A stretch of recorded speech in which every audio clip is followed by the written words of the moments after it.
Good morning, good morning, good morning. What is going on? 10:36 a.m. Eastern Standard Time here in sunny South Florida. What's the temperature? I don't even know what the temperature is today, but it's I guess it's nice outside. I haven't been outside yet. So yeah, I've slept in. I did. I slept in. I don't know what it was. I woke up early, let my dog out, then went back to bed. I was like, all right, I'm going back to bed. It's I guess, there's days when you do that. So anyhow, but we're here. It's freaking 10:30. Time to get started. Time to do some work. Yes, the backgrounds today, or for the next couple of, actually I might change them. For the past week or so, the backgrounds have actually been spring related. We talked about these. Had to clear my throat. We talked about these a little bit last time, where they're basically backgrounds that you can put on a big TV, so that way you can have a painting style on your TV instead of it being a TV itself. It will be a framed video piece. But I haven't made these available yet. I have to work on that. Oh, great! It's well slept, Nord. Yes. Rub it in, why don't you? That's right. I slept in today, and you probably didn't get enough sleep. Knowing you probably didn't. You're probably still trying to get some sleep, and you're 3 hours in the past. It's still 7:37 a.m. for you. Time to get up, Mr. Brink. Come on. You're not allowed to sleep in. If I'm up, you're up. Well rested. So let me tell you, it's there's this thing. I gotta pause this now. There is this. All right, I've told you this before. Sometimes at night when I'm sleeping, I use music to fall asleep to. So like, there's this one music here, which is this is like, how long is this? I can't even remember. It's live. It's always on. So we have this music. Let's see, where's my volume? All right, so I listen to this when I go to sleep sometimes, but then there's other music that I listen to that puts me to sleep. But last night I found this thing and I wanted to try it out. And I'm gonna go ahead and I'm gonna pause it, but I'll let it play in a second. So forget the visuals, because I just put this on my iPad. I put my earbuds in and I go to sleep. And I listened to this, and last night I listened to this. And by the way, I think I need to fix my desktop viewer here, because I think it's cutting out. Okay, we'll fix that in a second. So anyhow, so this is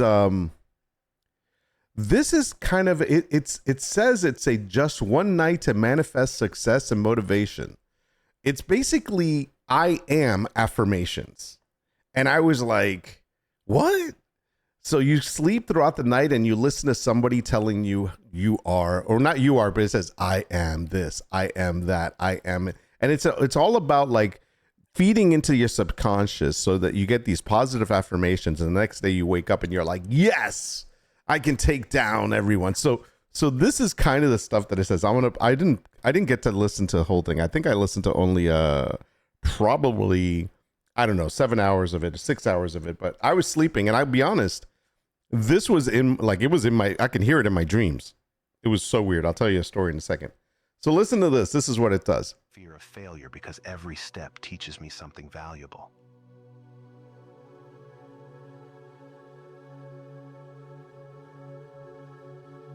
I deserve to feel good about myself. I am kind to myself in every thought and action. So I'm just going to skip around. Improvement. Watch. I am always learning and expanding my skills. I think he has a lisp. I have the power to create positive change in my life.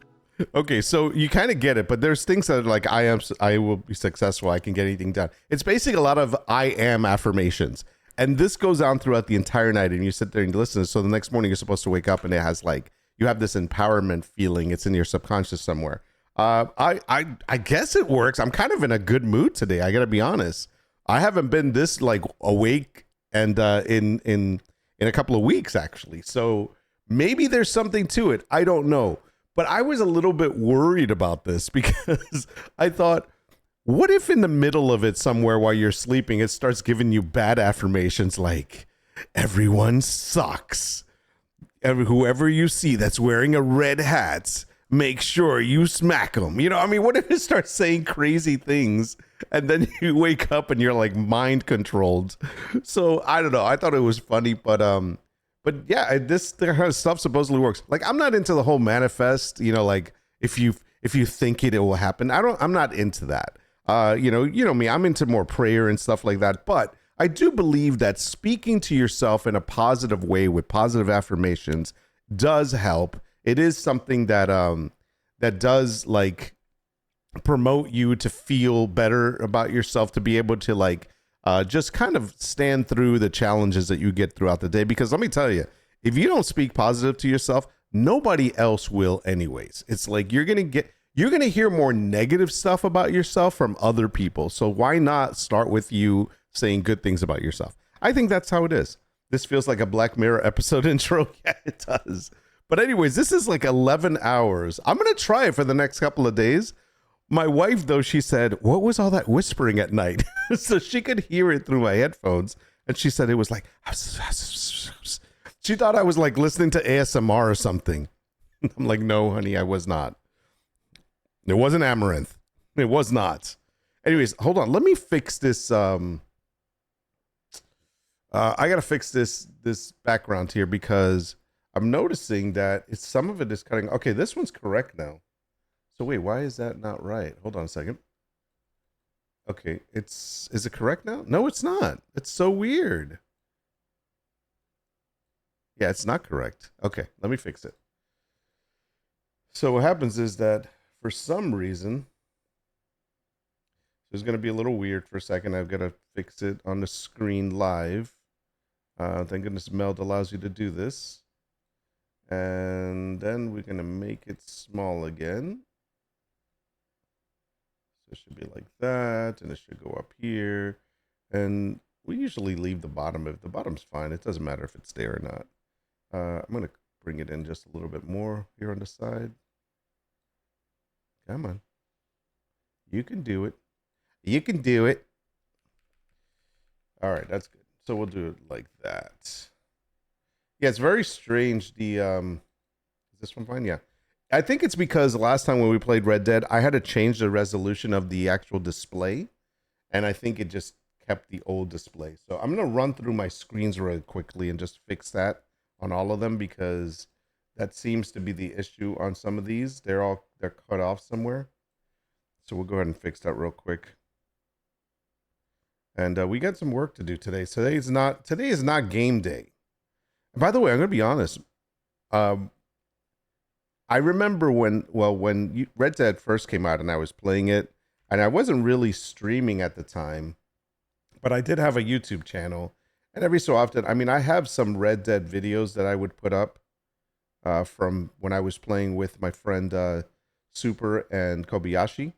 And I would just throw some videos from our gameplay, but we weren't like, I wasn't being a YouTuber or anything. I was just like, I love these videos. I got to keep them. And so we would throw them up. So it was a place for us to like kind of just keep videos of stuff we were doing.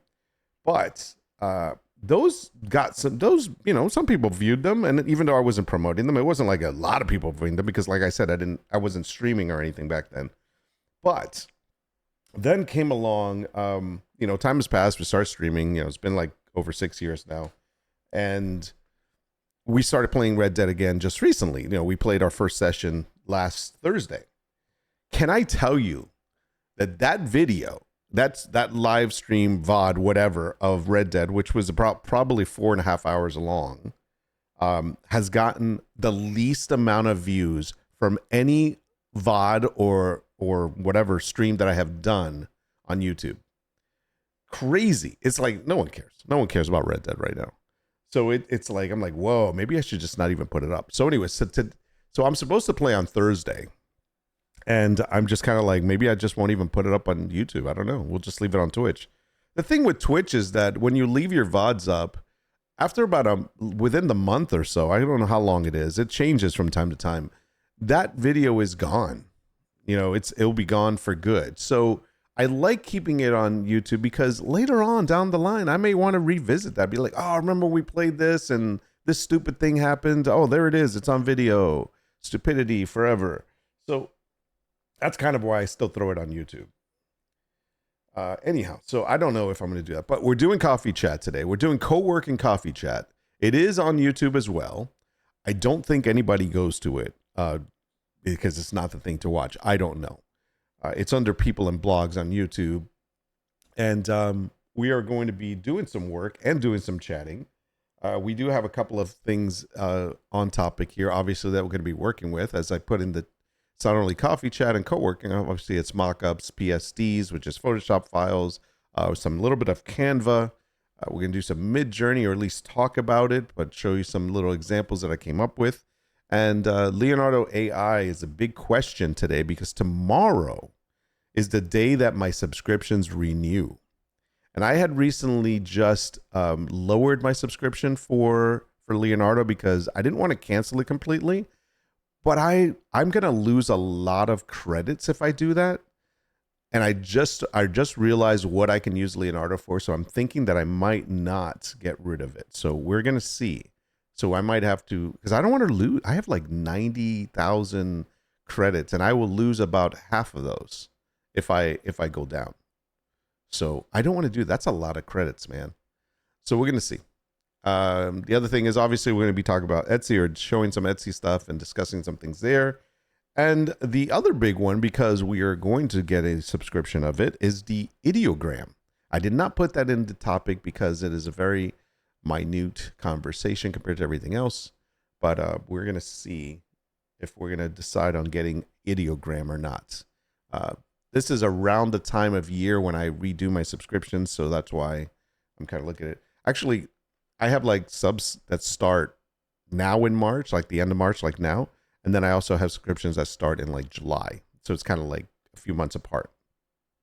So we will see. Actually, there's also some in November. They all have to do with stuff that I'm working with. So we will see. Let me check these couple of last screens here. So we got that one. Let's look at news and views. Yeah, that one's cut up. So let's fix that one real quick. Got to double click on it. And then we're going to bring this over here. I think it's in the right place. And then do that. Then we're going to double click back. And then we can resize it. It's terrible when I have to do this. But it happens. It happens sometimes. I don't think it's getting everything, is it? Yeah, I think it's missing something. Hold on a second. Yeah, it's wrong.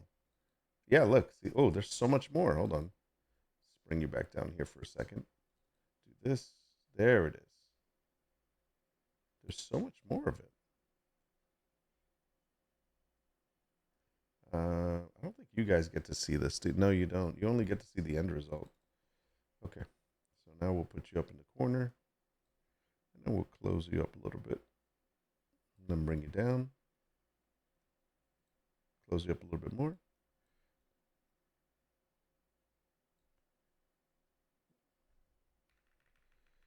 Yeah, that's better. Sorry, I had to adjust this. And that's fine. Give you some rounded corners. Perfect. Perfect. Okay, that one's good. Let's see which other study time we already fixed. I think, right? No, wait. Did we? Ah, damn it. No wonder it looked weird.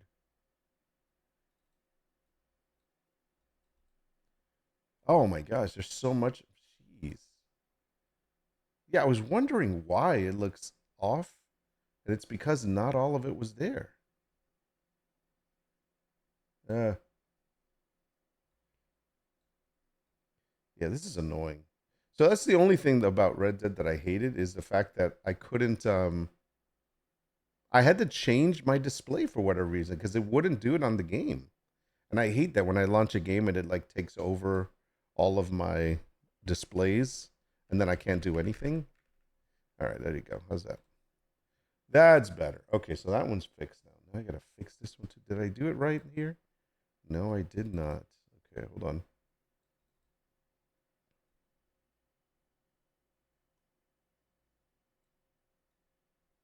Oopsie.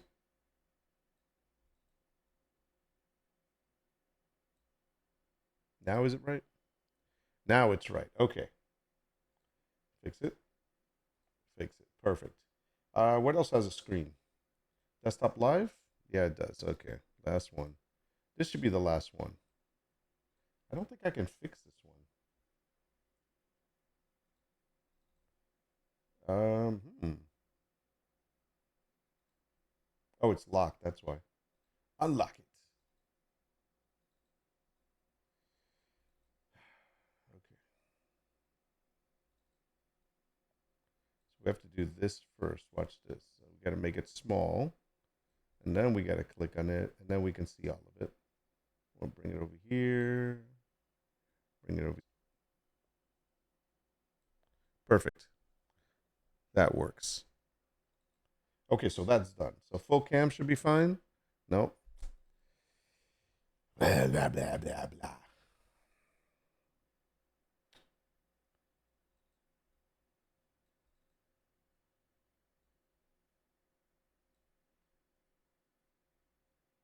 One second.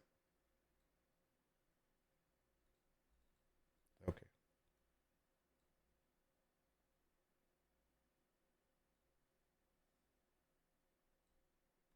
There we go. Is that right? There we go. Okay, it's fixed. Whew. I don't think I have it anywhere else. Be right back screen. Nope. We're good. We're good. Okay, cool. Just one more thing to check. I hate when I have to do this. It's like this is something that, like I said, certain games when you play them, they will screw up, and then that happens. Okay. All right, just got to move over a little bit. Let me check my full cam over there. Yeah, I'm fine. This feels a little wrong, but is it this way? Or is it the other way?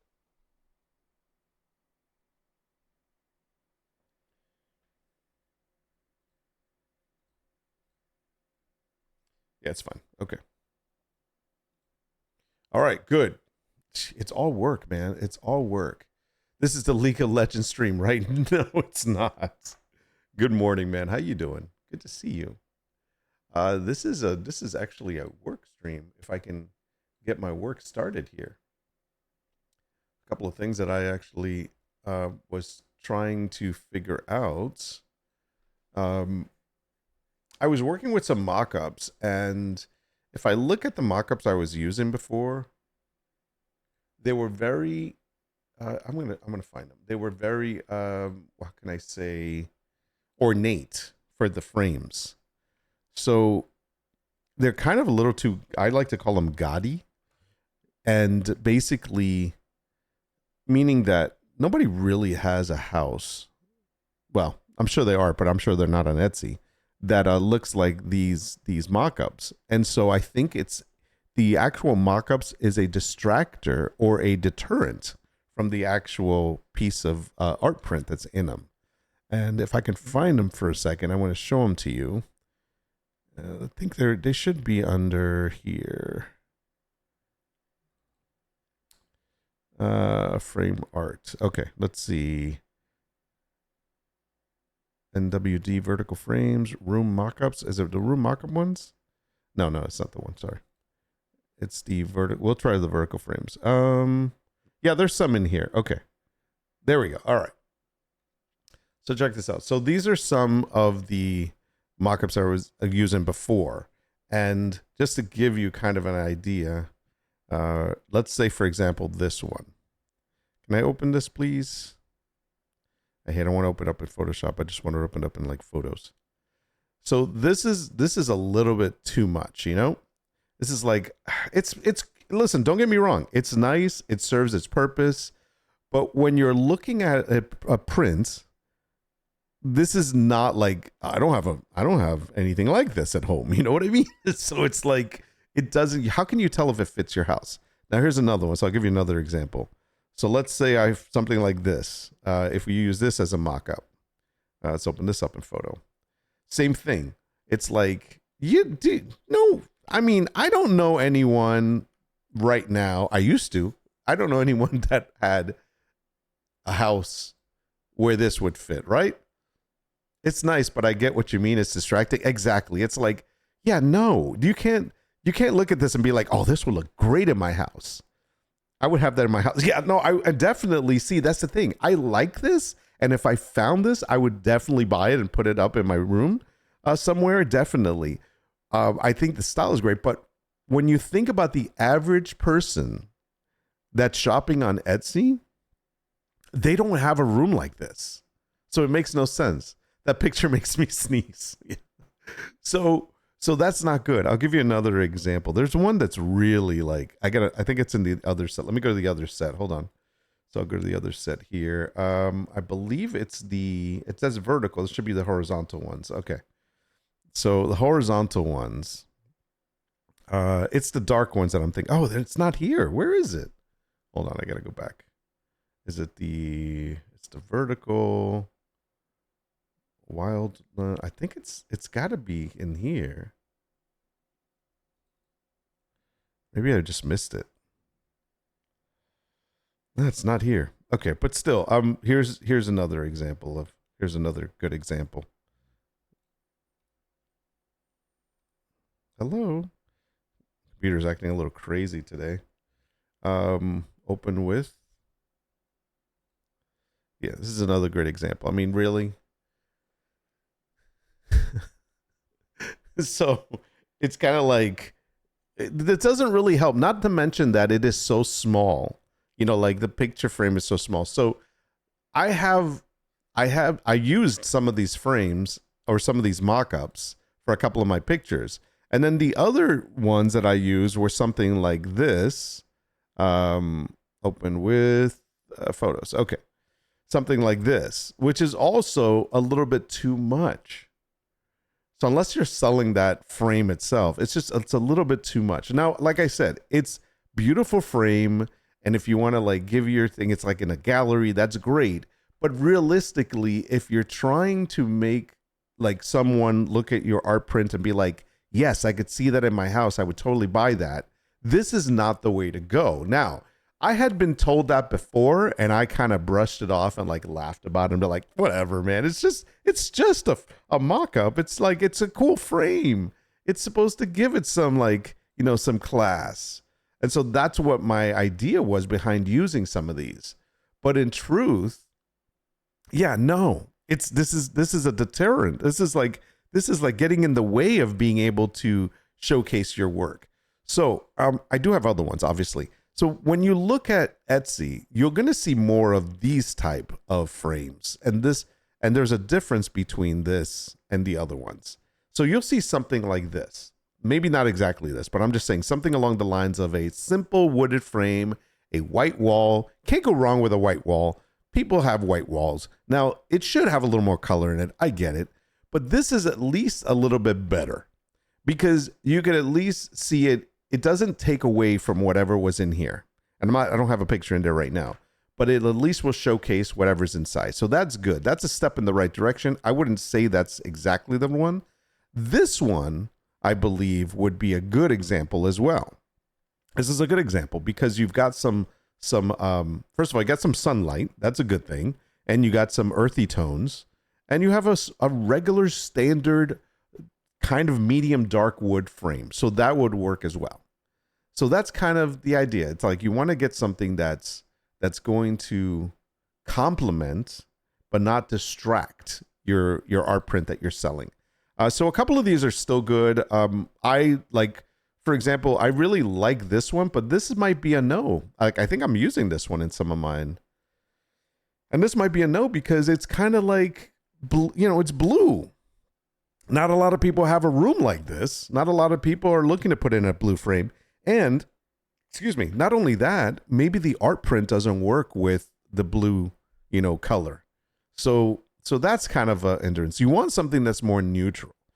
So a lot of these are no's, I would say, but this is something that I used because I was looking more for the art of the mock-up rather than the art of the print. And that's where I kind of gave myself a disservice. So I had to redo them. But by the way, I also looked at something like a cozy room for the wildlife ones. And again, I understand I was trying to make my mock-ups fit the art, but it's still a little bit over the top. Let me see if I can make these bigger. Okay. So these here, some of these were made like, okay, so the room, let's look at this one, for example. The room was done so that you could put a frame up there, right? Once again, it's you're trying to show something that goes with the image. In this case, this is the wildlife collection that I was doing. So the image was about wildlife, but you're trying to make up a room to match your artwork. And it doesn't work that way. Your artwork should be able to fit in any room. And it's just the frame that you put around it is what's important. So that's kind of what I was looking at. And I don't think I used any of these. Actually, I did use this one. Now this is one that I think actually works. So this was fine because this is kind of an old rustic look, and it's a common look for most people that have that farmyard kind of country farmyard or whatever look. It's not a bad look. I don't know. There's a word for this one, but I really like this one. This one actually works, so I'm okay with this. It's not over the top. Solid thin black frame might work too. Just my opinion. Yes, that's what I do in mockups. Thin black frame with a white mat. I like that, and I do have some like that, but I don't think that's the only option that I would put up.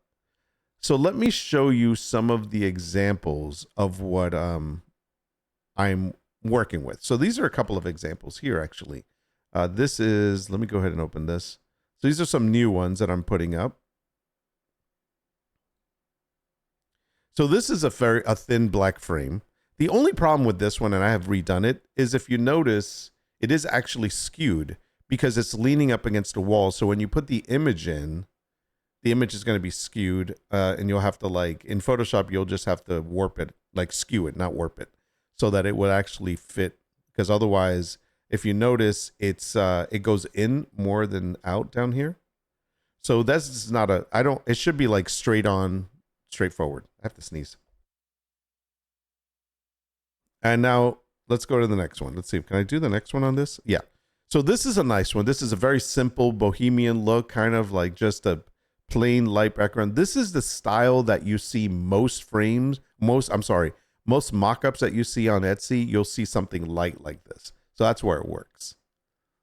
Right next to the singing bass. Wait a second. What are you guys talking about? So does my dogs playing poker fit in my bedroom? Absolutely. That painting fits anywhere. Right next to the singing bass. I think my wife would say I and the painting would have to go. Oh man. The playing poker thing is a classic. What are you talking about? All right, so that's a simple one. Now this works because not only is it giving you the kind of a little bit of a higher class room with the gold frame, it is a simple gold frame that you really can get anywhere. I mean, I've seen frames like this in freaking Target. I've seen frames like this at Michael's. So it's something that you can get as a ready-made frame. The wall is still a light colored. Yes, there is some texture to the wall or so forth. There's some greenery, but it's still a simple enough that I think it works. It's a nice simple frame, even though it's gold. It's not ornate. It doesn't have gold leaf on it. All right, so let's move on. So next one. Okay, so here's another good example. I might get rid of some of the stuff at the bottom here, but random basket with some flowers on the side. You got a sun hat there, maybe a wooden spoon that shouldn't be there, but okay. But look at the frame. The frame is a simple dark wood frame on a white or off-white background. This works as well. It's very simple. It could be in somebody's home, but the idea is that, simple frame on a simple wall that could be anybody's wall. And there you go. So that works. Let's look at this one. Now, of all of them, this is probably the least common but it still works. And the reason why is that the frame is a good size and it's a simple style frame. It's a whitewash frame, wooden frame that looks like someone handcrafted it together. And there are frames out there like this. I think I actually own one. And so this still works, even though the background or the wall is textured and it looks like somebody's garage. There is a style like this around that people do have a wall like this, but it's not. It still kind of fits. Like it's not so extravagant that people would be like, oh wow, that's woof. There's no way I would ever live in a house like that. So it kind of works.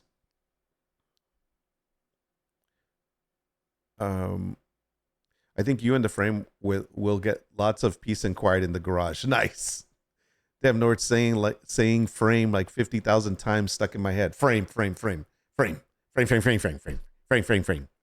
I have seen that exact frame in the beach house in Texas when I did cleaning service. There you go. So you see? So this is what I'm saying. It's like you will see stuff like this. All right. So that's why I started redoing frames. Now, what does it look like with a fee? This is just random art, so it's not like it's something I'm selling. But here, I'll give you a couple of examples. Let's open this one up here. This is fine. So randomly with just an image in it, see how you can appreciate the image in it. Now, again, this is not an image that's for sale or anything. It's just a random image I put up, probably randomly generated by me. And see, even in this setting, you can still appreciate the picture. It's like the picture, you're being drawn to the actual art print. It's also where it's at too. Location is everything, like composition. So let's go to the next one. All right, this one doesn't have it. Sorry. Oh wait, did I go all the way back? Okay. This is a little skewed, but don't worry about it being skewed. But the fact that, again, you can appreciate the print that's inside, not so much the outer area. Okay. There it is again. You can still appreciate the print. And so that's what you want. You want the print to stand out more than the actual background. And even in this one, it stands out.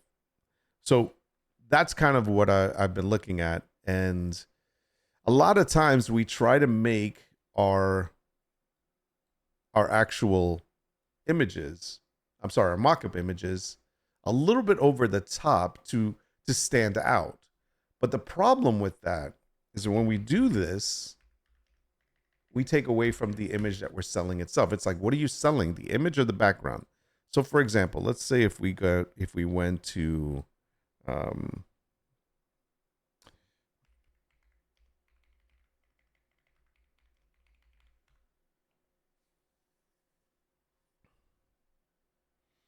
by the way, this links right here, that's mine.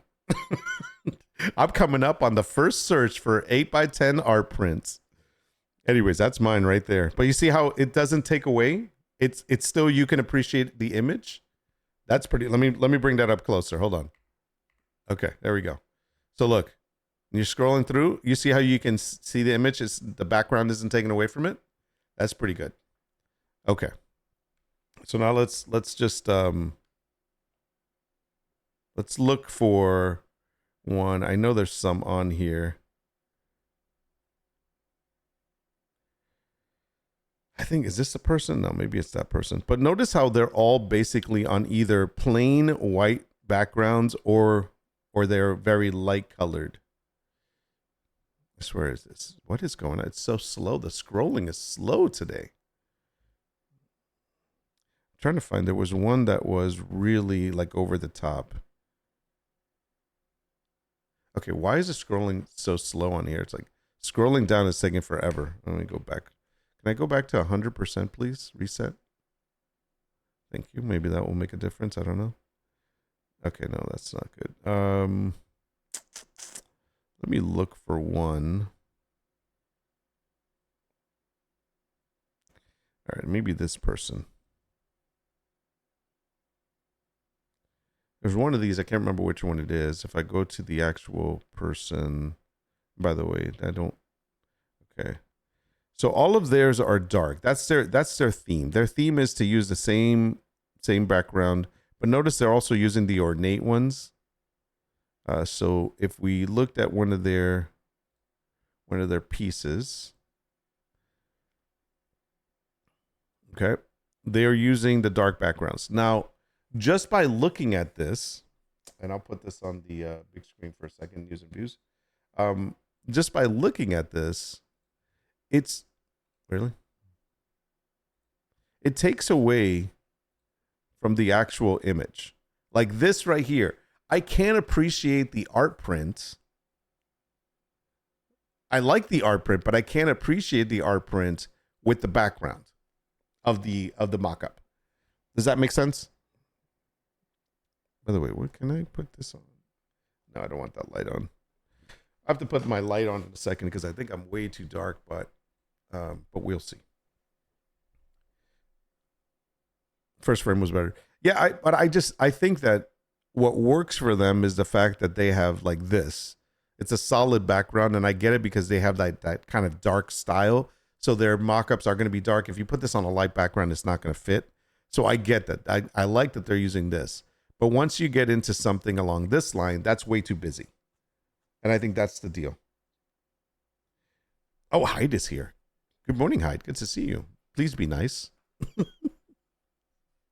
So anyway, so that's the idea. That's why this is the reason why if all your images were like this, that's tough. That's a tough one. Like all your mock-ups. So as you can tell, and by the way, if we could look at top sellers, let's just go ahead and filter out so we can see the majority of them are using the light backgrounds. So we'll do a physical. I tell you, Chrome is really biting it today, man. It's like, it's really slow. I'll have to switch over. We do that. We'll do star seller, show results. Okay, yeah, it's I don't know what's going on. Okay, hold up. Get rid of you. You piece of crap. Okay. I'm going to leave you two up here.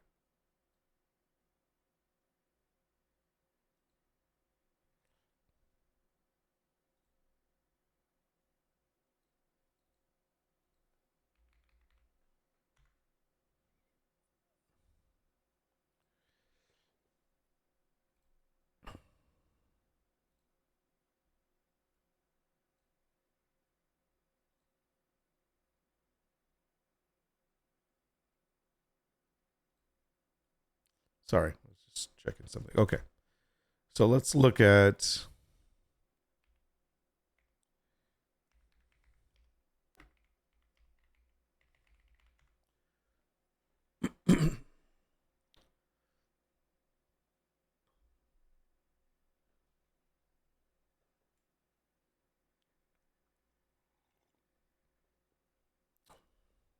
I would acrylic box that thing, to be honest. Acrylic box? Not familiar with that term. I'm happy as long as Nord stops making bougie vampire house mock-ups. Exactly. Okay. So sometimes certain mock-ups fit. This one here in the middle, this is one of mine. But notice that for me, that frame fits that piece. And by the way, that's great that it's coming up under 8. It comes up on the first page. That's pretty damn good. But again, I mean, that frame works for what it is, but not everybody has that frame. So you don't want to turn people off and be like, you have to have that frame for it to look that good. So that's why, yes, you're right. These two are mine right here. This one and this one. Okay. Let me go back close. So I'm going to do I'm definitely not going to be in this filter. So I'm going to write, let's see, physical, and it's going to be star sellers. And then I'm going to click results, and I'm no longer there. This shop isn't a star seller yet. Okay. Then we're going to go up here and we're going to change it to best sellers. Ones that sold the most. Press enter. Okay. So now we'll look at these frames. Okay. There was a frame like that. What's up, Guino? Good to see you, man. Good morning.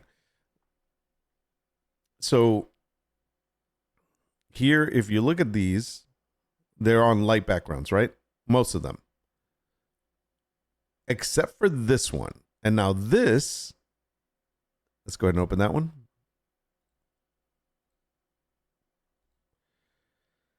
So that doesn't work for me. I think this one would probably work better because at least you can see the outline of it. But that in itself basically draws my eye to all the darkness out here. So it kind of gets lost in there. I think that something like this lighter would have been nicer. I think that maybe even this one. But again, very busy backgrounds takes away from what you're showing. It's like the flowers are hidden within the flowers. So that's where, for me, that's kind of what I'm going to try to avoid now. I know you dig it. I know you dig the picture, but it's not the picture we're talking about. You missed the first half of the stream. We're talking about mock-ups that don't work, and that I need to change on mine. Hold on a second. The picture, yes, we dig the picture, obviously. Hold on one second. I need to get my lighting on here. Woo, that's bright. Okay.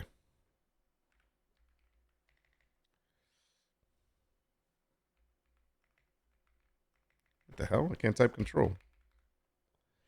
Where is it? Control center. Thank you. I think I'm too yellow. Give myself a little bit of blue. Really? Remind me later. Okay, that's better. Thank you. So there we go.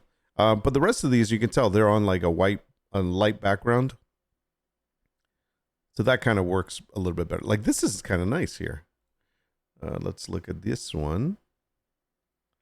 You see how it's on a light colored background, but most of them are just on a wall. I still like to have a little bit of the room. It's an owl, not a flower. Yeah, Hyde, we have to show up to class on time, apparently. That's right, you do, damn it. I get what you're saying. I'm partial to invisible frames. Well, yes. But that's the point. And that's the point we're trying to make. If their frames are way too, like, these are okay because they're very thin frames, and that's what works. But with my frames, if you would have been here on time, anyways, on my frames that I showed you that I was using are very they're very large, they're very ornate. I know that gets her every time. They're very ornate, they're very bulky, they're very extravagant. So therefore it takes away from being able to visualize the print in your house or not. Even something like this would probably be a little bit too much, but not terrible.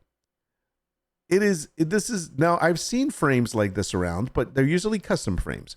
So this isn't terrible, but this is still a little bit over the top. Now you have it in two different colors. I prefer this color, and this is something that I would look at and be like, oh, I see. On light colored frame, that looked really good. On this one, it looks terrible. So that's just me. Now you can also look at it in this thin, very white frame that you can get at Michael's. It looks perfect. So yes, that works. You can look at it in this wooden one. Okay, that looks great, but I don't live in a haunted house. So you see what I'm getting at. So that's what I have to take into consideration for my images that are not working as mock-ups because of that. Go click my link. I buy those for a vast majority of my prints. We're not trying to sell people frames, Hyde. That's not what we're doing, but okay. Okay. Hyde wants everyone to see the frames that she bought. These are the frames she buys. Very thin. I personally like to see a frame. I don't like this. I like to see frames. Is this glass? Is this like plastic? The box ones? Oh, I don't like these at all. This reminds me of the 70s. Ooh, no. No, I don't like these at all. I see what you're saying. I know, like, listen, if I'm going to put something up with no frames, it's going to be a canvas. And I have a few canvases up like that have no frames on them. That's different. But as far as like if I'm putting up smaller or whatever art prints, I tend to have them, if they're not canvases, they're going to be in frames.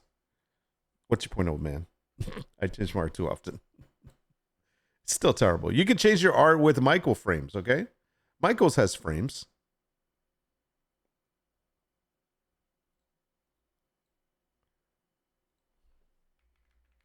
Here, I get these.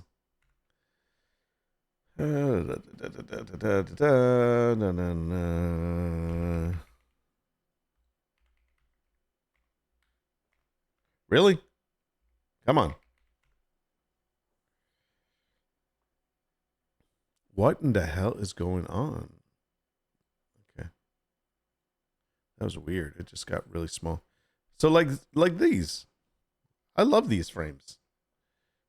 What is happening here? Look at this, like it turned tiny. All right. These frames are perfect. And you get 25% off. I think these frames are great. Just like that. And they come in multiple colors. Like they have them in light, like a light wood grayish color. They have them in white. They have them in black. And they come in all standard sizes. And this is okay. It's not a big, thick frame. I get these all the time. I have a bunch of these. That's just me, though.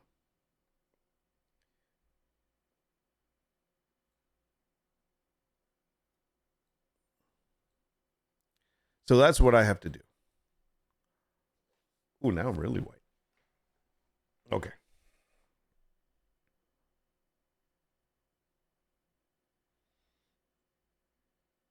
What's your point, old man?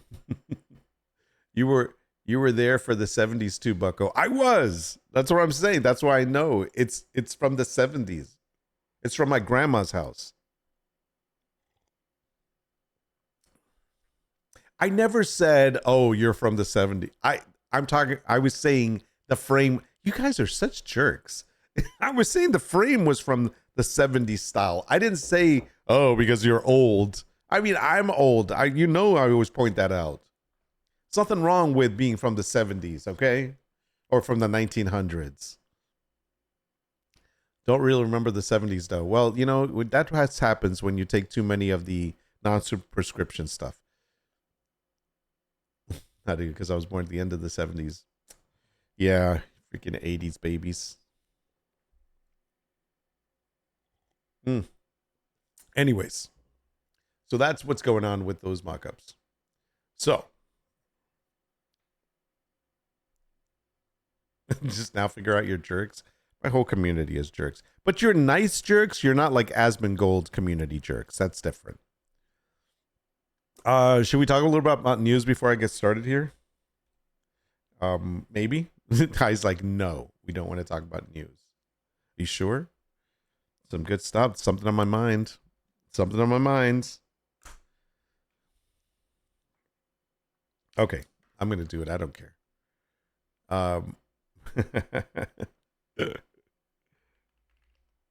Okay, let's see. Go for it.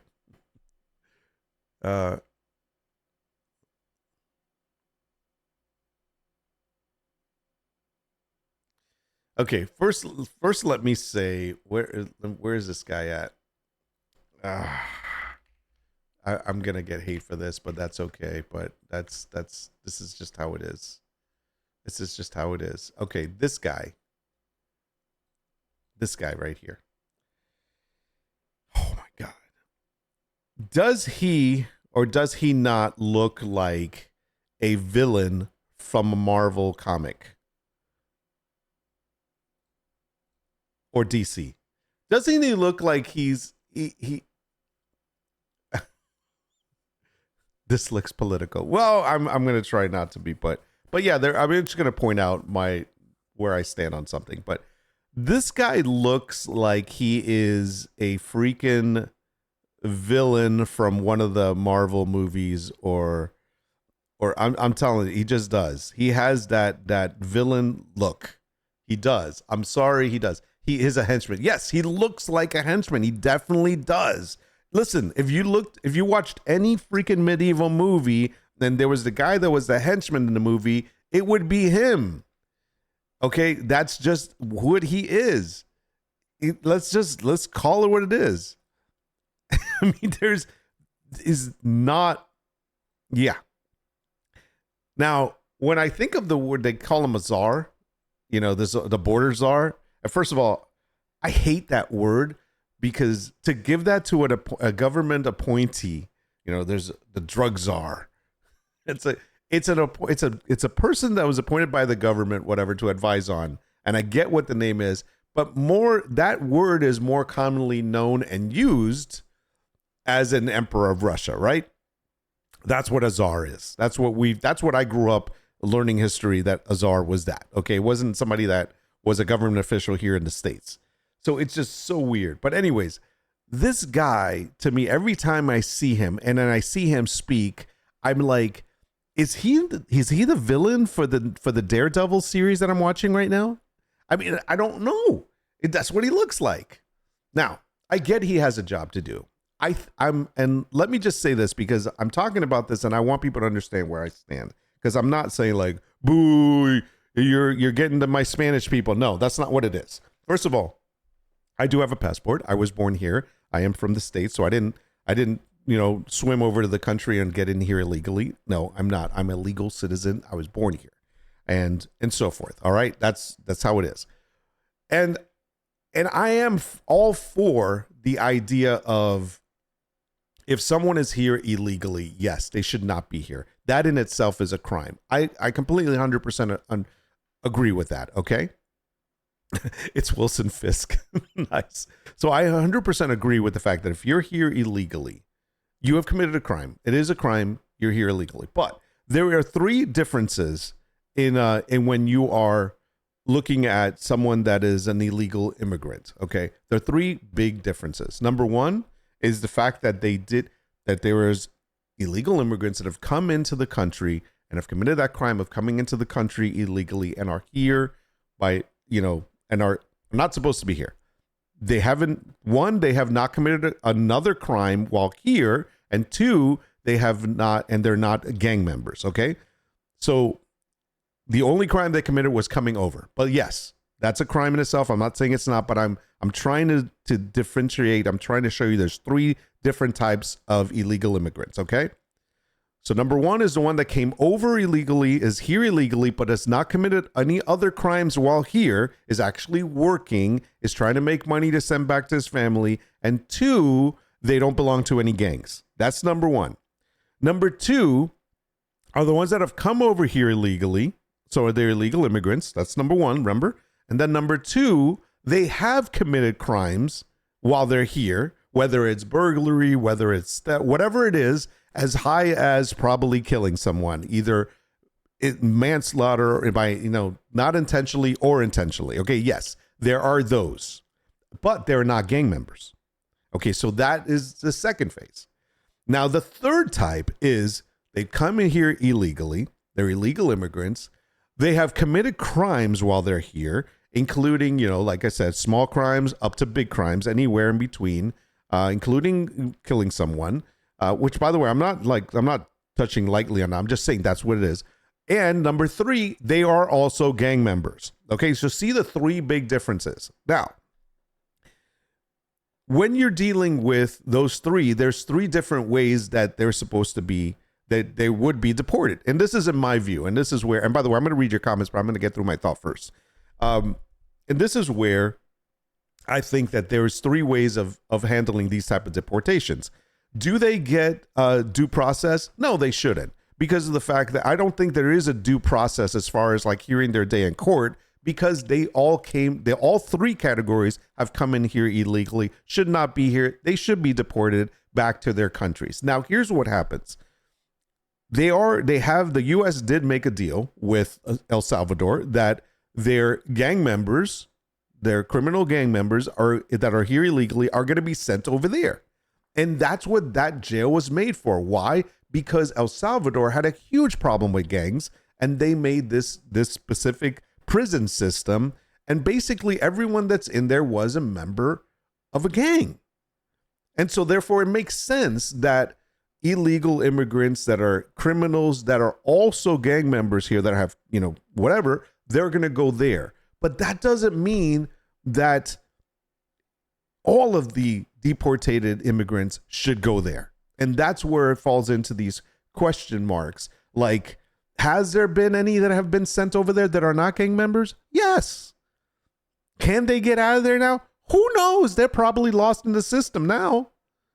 But that's what I'm saying. It's like when you lump all three categories up, and some of them have never even had a crime. They don't belong to a gang. They did come over illegally. Yes, they should be deported, but they shouldn't be being sent to a prison. Now, should they be sent to Guantanamo? I can never say that. Guantanamo Bay? Probably not either. They should be deported back to their country. Yes, absolutely, because they should not be here. But they also did not commit any other crimes while here. They just didn't do it the right way. So send them back to their country. I get it. Now, yes, there is a factor that if their country's not willing to take them, then where do you send them? Then that's why places like the Guantanamo Bay holding, whatever, exist until they figure it out. But why would you send someone that their only crime that they've committed is coming over illegally to a freaking terrorist prison? It makes no sense to me. And that's what the problem is. And when this guy that I have on my screen is asked about this, they don't even discuss that. They're like, in their mind, and honestly, this guy probably thinks every person that speaks Spanish is here illegally until they show otherwise. And that's what's wrong with this. And this is just my opinion, but that's what's wrong with this. It's the idea that if he looks at me and I'm Spanish and I haven't said a word, and he probably will think that I don't even speak English, he will probably think I'm an illegal alien, illegal immigrant, until I present the facts otherwise. That's bad. And that's kind of what's going on. Now, I've seen some videos where I'm not saying all the Border Patrol people that are in ICE are all white American, but all the videos that I've seen so far, there's not one single Spanish or black agent working on that. I always see these white guys that look a lot like this guy. I'm not saying they're all that way, because I did the lookup, and there are some, supposedly, according to the population of Border Patrol people that are in ICE, there are Spanish guys, there are black guys and so forth, and women, I'm sure. But every single video that I've seen about deporting and how ICE comes in and takes over people are all guys that look like this guy. And that's freaking crazy when you think about it, because if they have the same mentality that this guy probably has, and I really feel strong that he does, is that he will look at you, and if you're Spanish and if you look like someone that's an illegal immigrant, he's going to think you're an illegal immigrant first before you can prove it. That's bad.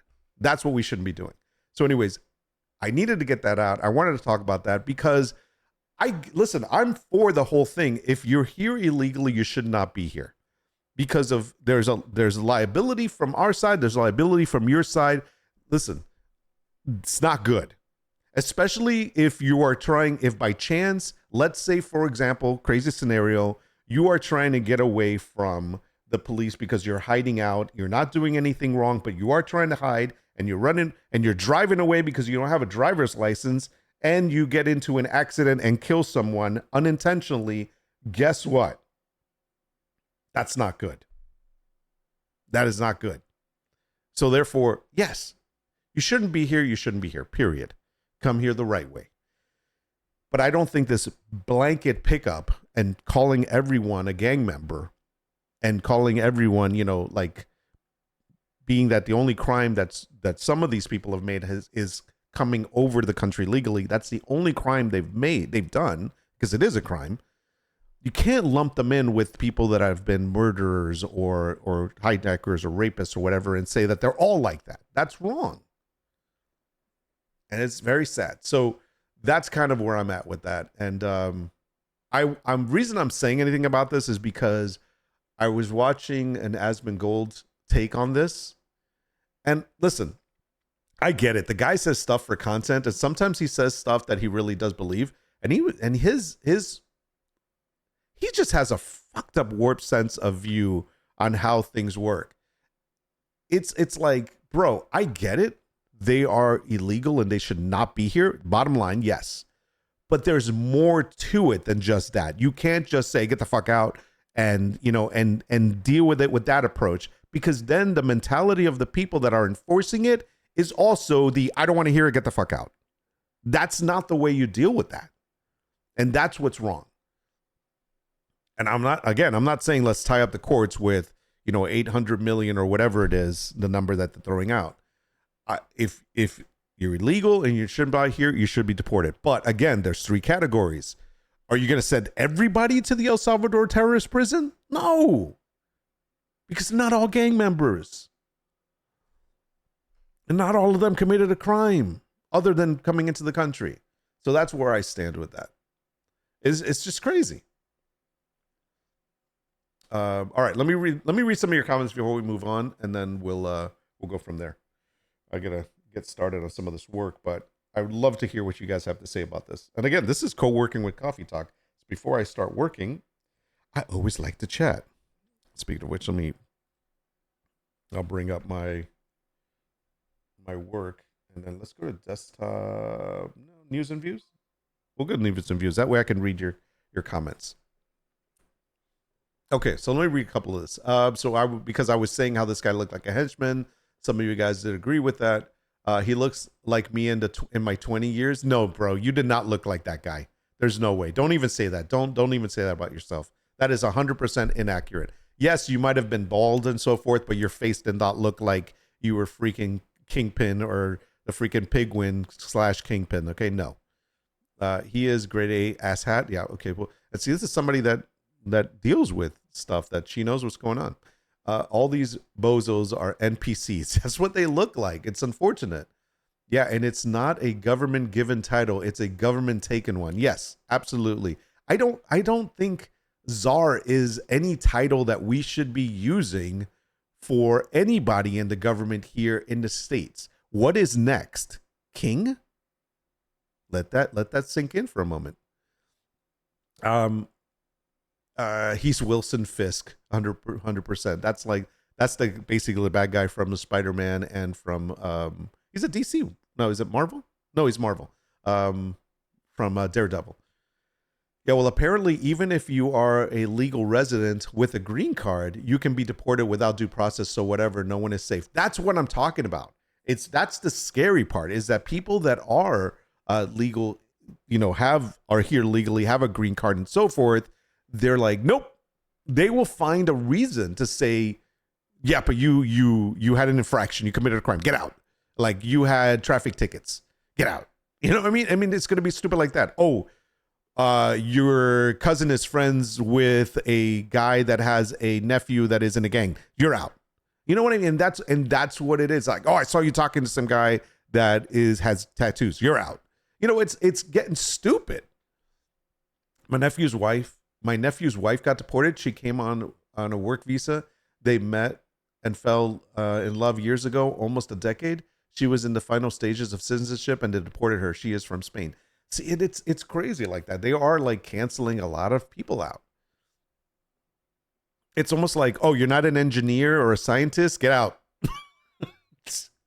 Seriously. Her visa never lapsed. She did all the things she was required to do, didn't matter. And this is the sad part about this, is it's just a big giant blanket. That's how it is now. It's got to be hard to vet them, though. Not like they're going to admit they are in the gang. Yeah, but the thing is, I get that 100%. But this is why you do investigations. This is why you watch them. This is why you don't have to, I guess you can't physically do interviews, but this is where, I mean, according to them, they have a great investigation system and all that. And they have a lot of information and stuff like that. But that's almost as bad as saying, if somebody calls up and says, hey, I think my neighbor is selling weed and he got rid of his batch, but he was selling it last week. He grows in his backyard, and they're going to come over and they're like, oh, we got a tip. You're selling weed. You're under arrest. You're growing in a backyard, but I don't have any. Yeah. You just sold it all. I mean, that's it. There's got to be something that ties people to it. because it's meant to show his base just how tough he is on this. It's a cart and pony show. Yeah, exactly. And this is the thing. I get it. And this is what Asmongold's dumbass take on it. I'm sorry, bro. Usually I laugh and stuff and can be entertained by Asmon. But in this particular case, this is where his stupid take is like, this is what you got to do. You got to be tough because that way you scare anybody else from committing the crime. No, you just have to enforce the laws. There's a difference between being a let's make an example of everyone and be freaking crazy motherfuckers and enforcing the law. There's a difference. You're here illegally. You can't come in here, or you came in, you're illegal. You have no documentation. You shouldn't be here. Going back to your country. Oh, wait, you're in our prison system and you're here illegally? Oh, hell no, you're getting out. You're definitely going to prison somewhere else out of our country. Oh, wait, you're here illegally and you're a freaking gang member? Oh, yeah, you're definitely fucking getting out. I get that. But not just like, you know what I mean? There's no offense to gang members, man. You want to live that life, you take that risk. I've never been in a gang, so I don't know what that life is like, but I can tell you, I never wanted to take that risk. So that's just, call me a wuss, whatever. It's not my lifestyle. But this people choose what they want to do. And sometimes, and I'll be honest, I hate to say it, and it has nothing to do with like gangs from other countries. I'm talking about even like what people just call any groups, gatherings, gangs. But sometimes this is the problem, is that we need to fix this in this system here that's broken. Sometimes there are kids growing up in certain parts of the country that have no other option, or feel like they have no other option than to join a gang in order to make something of themselves. That's sad. When people have nowhere else to turn and feel like that's their only option. Because I can almost guarantee you that there's got to be a large group of guys that are in gangs that probably wish that if they had another option, they would have done it. And I'm not talking about just Spanish gangs. I'm not talking about foreign gangs. I'm talking about regular, just everyday gangs that you see here in the States. And that's sad. Because cameras can't get into Guantanamo Bay, out of sight, out of the news. Yes. Pandering to their base. Which is why we should give them due process, even if not citizens, so we don't screw it up and send them where they belong. That's kind of the thing. It's like you have to figure out who someone is and where they're from and what they've done in order to kind of figure out how to deal with them. And unfortunately, yes, that is a type of due process, but that costs money. Absolutely. It's a tough situation. I get it. I don't have the answer for it, but I can tell you that this is not the best answer. I kind of wish they would deport me to Spain. I wish they would deport me to Spain. Nice. A good part of Spain, like Madrid. They set me up there. Can they deport me to Norway? Yeah, I'd like to be deported to the Netherlands, please. People don't understand that they don't need a reason because they don't need to comply with due process. It's illegal as fuck, but this administration has zero fucks for rules of law. Correct. And that's the thing. It is illegal, so therefore they're not citizens, so they don't get the due process thing. But there's still a way of dealing with it instead of just being like, nope, fuck you, going in a hole. Sorry. By the way, I'm cursing a lot. I apologize ahead of time. They've ignored all judge orders so far, and yeah, zero fucks. Now, there is something about the whole judge thing I'm not going to touch on, but there is something that I believe that Congress had passed a long time ago when that actual act was put into place that they're using now, and that basically gave the president power over even the judicial system in this regards. And that is something that is Congress's fault for doing it way back then. So therefore, there is that loophole that judges, supposedly not even the Supreme Court, can stop them from using this act and actually enforcing it. That it's and that's very scary to think about. But again, this was written during, I believe it was World War II. So I know it was after a war, so it's a little bit different. But hey, they're just throwing it. If it sticks, they're going to use it. It wasn't sometimes they took some law that was from like this 1700s, but because some of it fit what they needed, they went ahead and used it. I don't know if it was this time or last administration, which is kind of crazy. Here's a rabbit hole for you, very timely one. Go read up on the wave experiments. I'll read that later. First time in office, he was putting kids in cages, so I don't see how anyone is surprised to go this around. He told everyone what he was going to do every chance he got. The only ones surprised are the ones who thought it would be impacting someone else, not them. Correct. This is what I said. I said this from before. Listen, my only concern was that no one was going to be able to stop whatever it is that he wanted to do. He was just going to do it. And that's the truth. And listen, don't get me wrong. There are some things that need to be done, but there are different ways of getting it done. And in the end, I've heard people say, as close as someone in my own family, not in my house, but in my own family. There's a difference. Not in my house, but in my own family, I've heard someone say, it's the end results that matter. That is not true. I don't like that statement. It doesn't matter how you get there or how you get something done, as long as you get it done. I don't like that mentality. And you know, sometimes that works for, like, I can think of that at work. Like, I know cases where we were working on something and we're like, you know what, whatever it takes, just get it done. And we would get it done. But that didn't mean like illegal things. We got it done within the reason of doing our job. You know what I mean? That's different than doing, you know, guys, I need $100,000 by the end of the year. Whatever it takes, I'm going to get it. Now, I'm going to go, what am I going to do? Does that mean I'm going to go and rob a bank? That means I'm going to hold up people? I'm going to start stealing stuff and selling it? No, within reason. Come on. Sorry. I know this is a lot longer than I wanted to talk about this, but I'm still reading your I want to finish reading your comments because I don't like to ignore you. There are plenty of people in this country who are fine with this, all of this. Yeah, and that's because it's not affecting them. Oh man, if it was affecting them, they'd be like all yelling. Wait till it does affect them though. Send me to New Zealand. Hyde will go with you. Even in 1798, they realized it was illegal. There you go.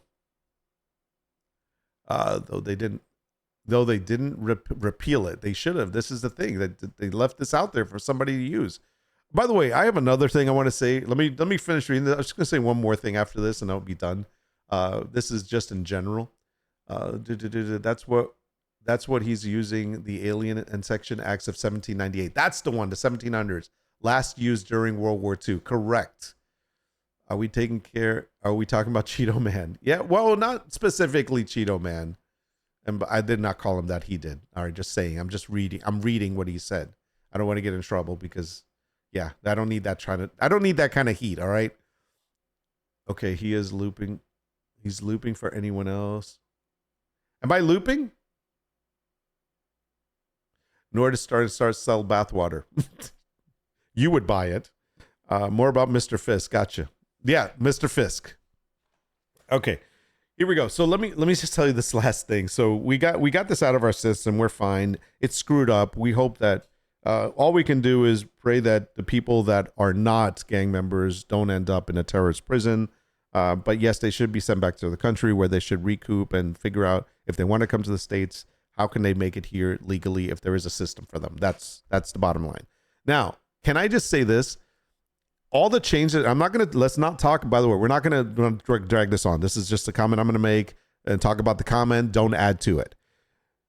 Isn't it weird how this guy is going to be president for 4 years? So he has 4 years to do whatever the hell he wants as presidency. And he's tearing down all these systems, all these departments, cutting all these jobs, getting rid of all these roles. And then after 4 years, whoever takes over is going to do something completely different. Isn't it crazy when you think about it? It's like, I always thought that when you It's almost like going camping. You go camping, you rent an area to camp in, okay? The one rule is, oh, don't start. Don't start. Hold on, Guino. Hold on. One rule with camping is leave nature or the area how you how you received it, right? I think that's kind of everything. You want to leave whatever place you're using for whatever amount of time how you found it. That's the bottom line. But it's like, I'm just thinking to myself, holy crap. I think all this craziness and all these changes is for the next 4 years. But what's going to happen afterwards? Will Department of Education come back? Will, the what is it? The U.S. aid come back? Will we be back with NATO? I mean, it's like crazy. All right, let me read this. Hold on. Allegedly, and you didn't hear? Oh, I did not. That's what I found funny about politics. You take 4 years to do something and someone else just erases it. Exactly. I feel like there is a glitch in the matrix. Correct. Okay, you all really looping for me. Uh-oh. What do you mean? I restart. I don't think I'm looping. I mean, I'm not looping here and I'm watching the stream. Did you try refresh? Every few seconds you're restarting. Yeah, twice. And now he's frozen. Am I frozen? I'm not frozen. Look, I'm moving. I'm dancing.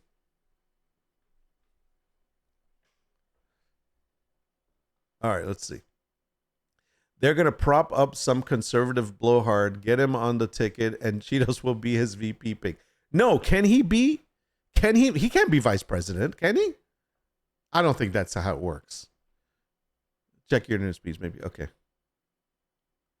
Department of Education, I went to public school. Come on.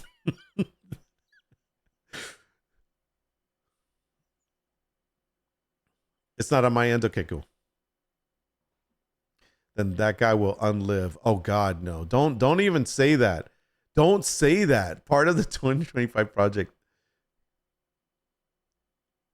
He can't run for president, but he can't be vice president. I don't think you can do that.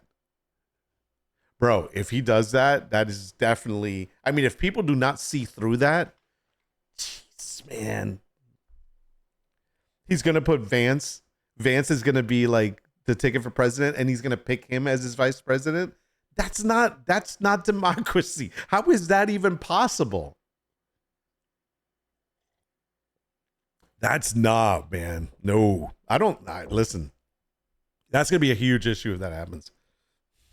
But again, my point of all this is not so much about him coming back. My point is that it's any sitting president has 4 years to do whatever he can with the country and whatever. But you would think that you want to hand over something that is working, something that is going to, everyone's going to be like, yeah, but it's going to be working. Yeah, because you freaking shut down more than half the freaking government.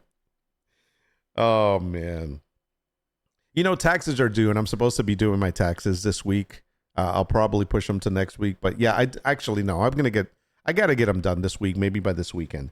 But the idea, honestly, my thought process has been like, what is the point of doing taxes when half the IRS was probably fired and nobody there knows what the hell they're doing? And even if I am owed a freaking refund, which I usually am, I'm probably not going to get it because no one knows what the hell they're doing there because they've all been fired.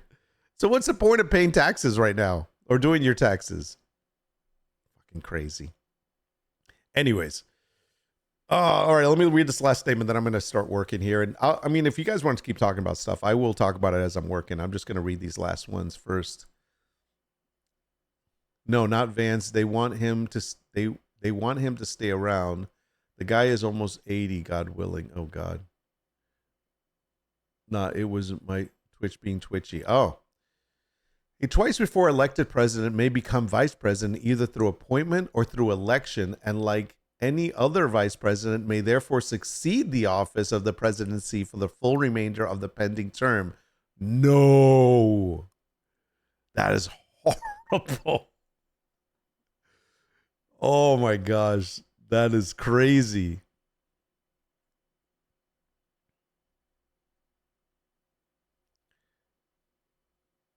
The audio is cutting out a lot. It's wild. Anybody else having audio issues with me?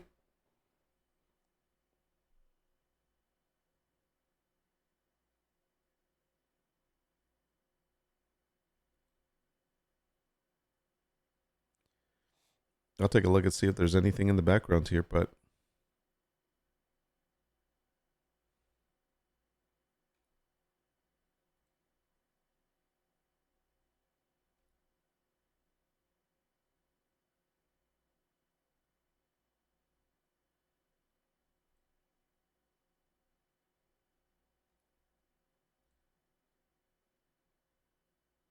very strange. Very strange.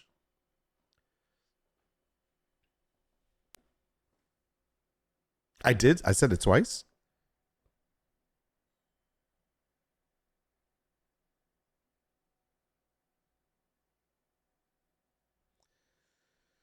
Hold on. I'm going to hear myself. Hello. I'm going to hear myself. All right. I'm listening to my own stream. All right. I'm listening to my own stream. I don't seem to be cutting out. I'm listening to my own stream. I don't seem to be cutting out. I'm listening to my own stream. I don't seem to be cutting out. Oh, it is twice. Oh, it is twice. Oh, it is twice.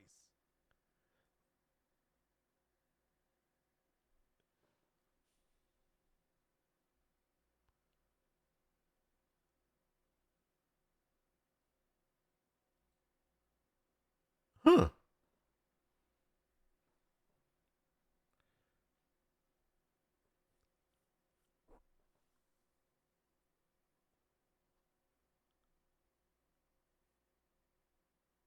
Okay, hold on. I got to figure this out.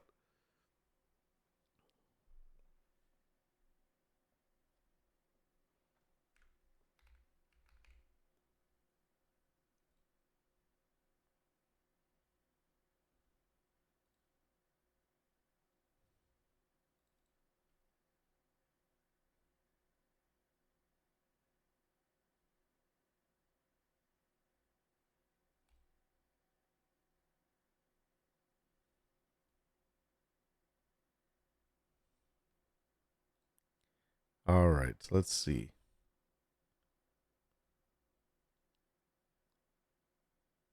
Okay.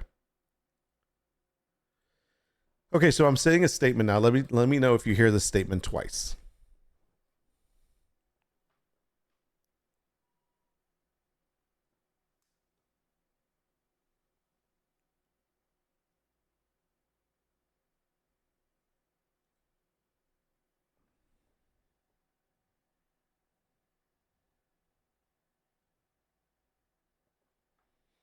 Okay.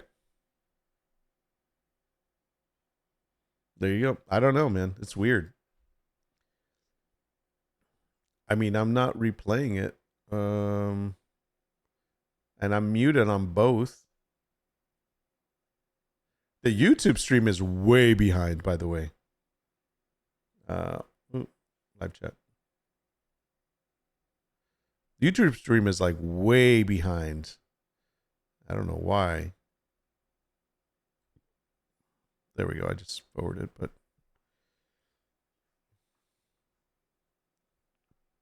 okay.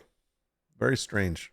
Okay. Anyways, I was gonna do something here. I was trying to remember. Oh yeah. Let me go back to open file. I gotta go to study time.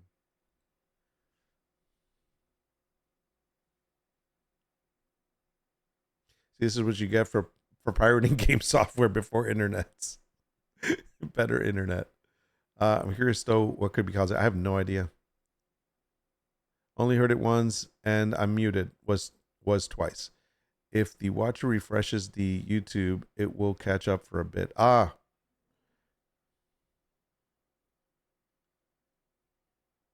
It was twice? Really? What the fuck is going on, man? I don't understand. Let me put it on my headphones on. Hold on a second.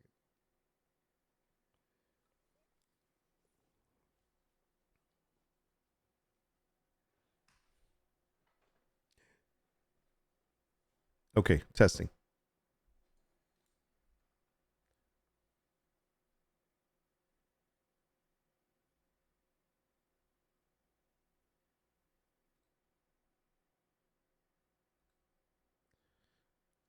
Yeah, I don't know, man.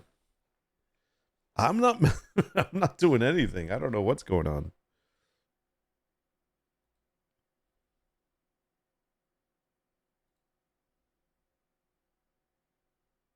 It's not me.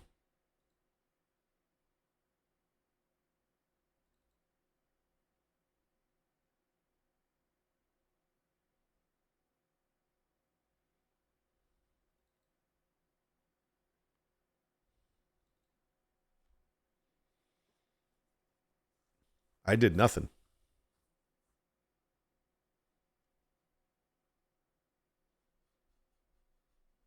Is it really happening? That's so crazy.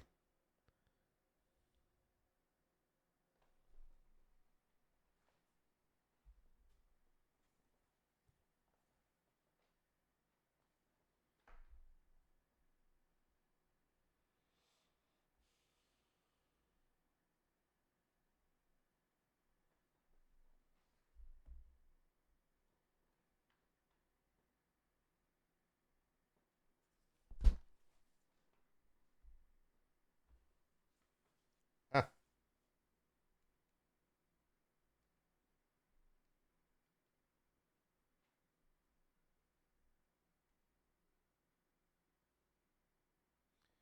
okay, I'm going to say something and see if I can hear it here.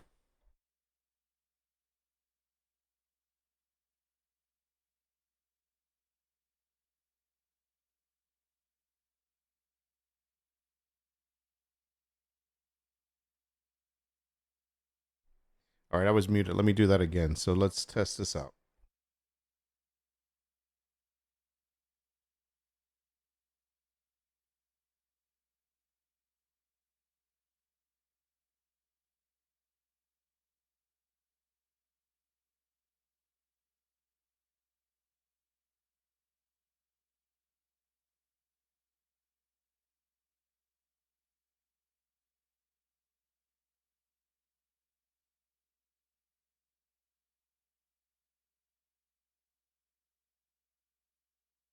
Okay, I checked it on YouTube. I'm checking it on my iPad, and there's no echo, there's no loop, no nothing. So I don't know what you guys are smoking over there, but it's working fine on my end.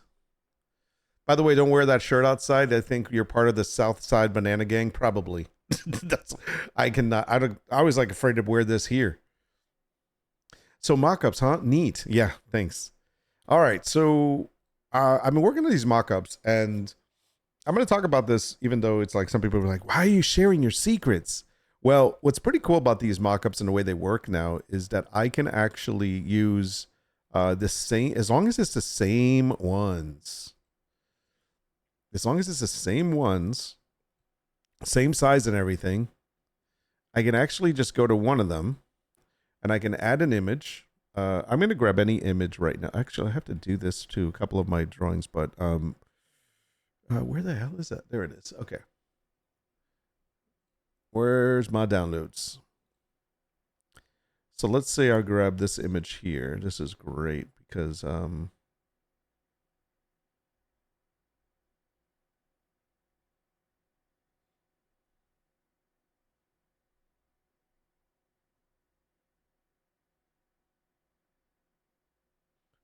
grab this image here. Perfect. So I grab this one. This is from my Instagram. And I'm going to put her there and beautiful young lady. And let's say I was selling that print, and I'm going to go ahead and close this. Check it out. Boom. That's right. Just having put it on one, and now it's sized on all of them. And then I can just simply export this. It's amazing. Oh, it's your fault you started it. Said every lady I ever met. Nice.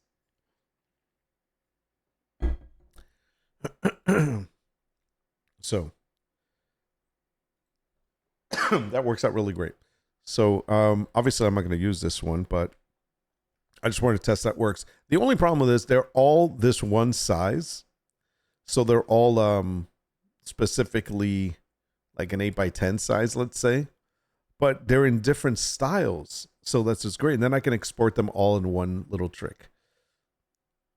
So I have to do this for these here, but notice they're all different. So if I tried to do that same trick, it doesn't work because, for example, I'll go to here.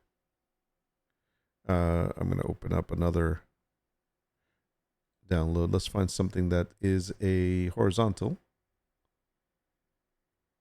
Do I have a horizontal?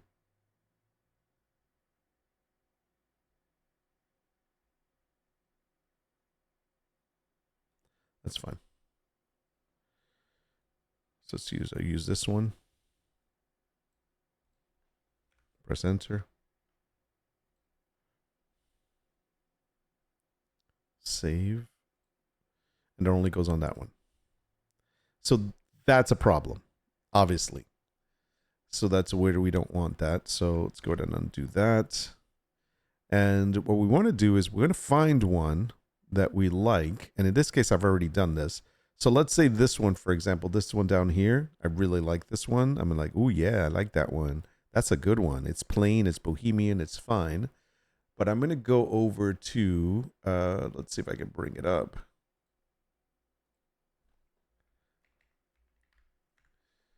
I don't know if you knew this about Midjourney, but in Midjourney,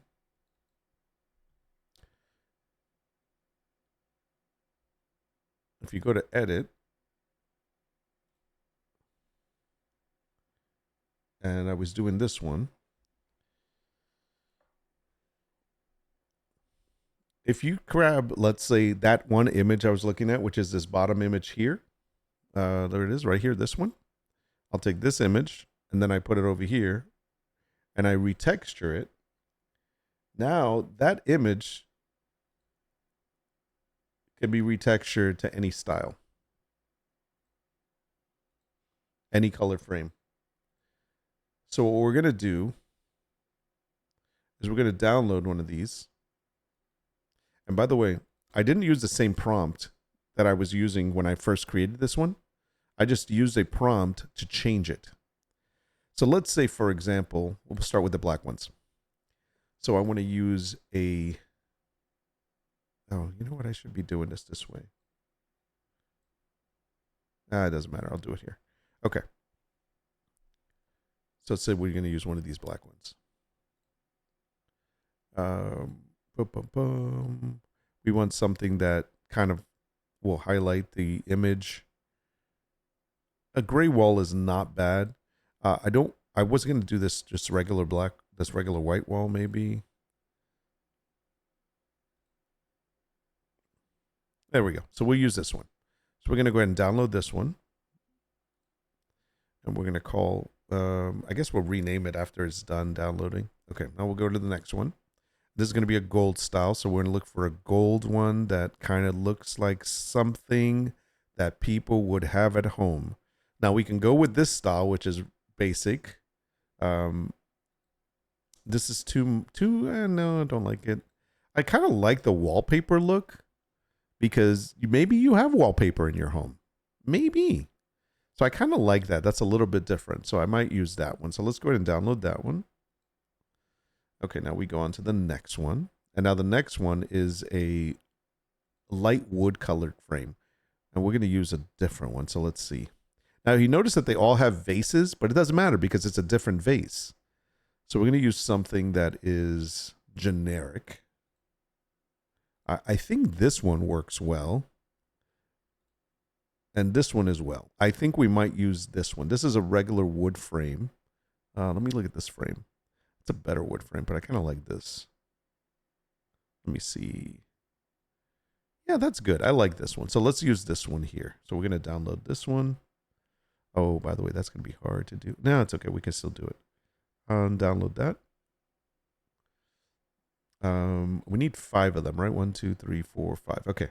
Now we're going to grab a dark wood one. Now we don't want a dark background, so we want to keep a light background. This is a dark wood with a light background.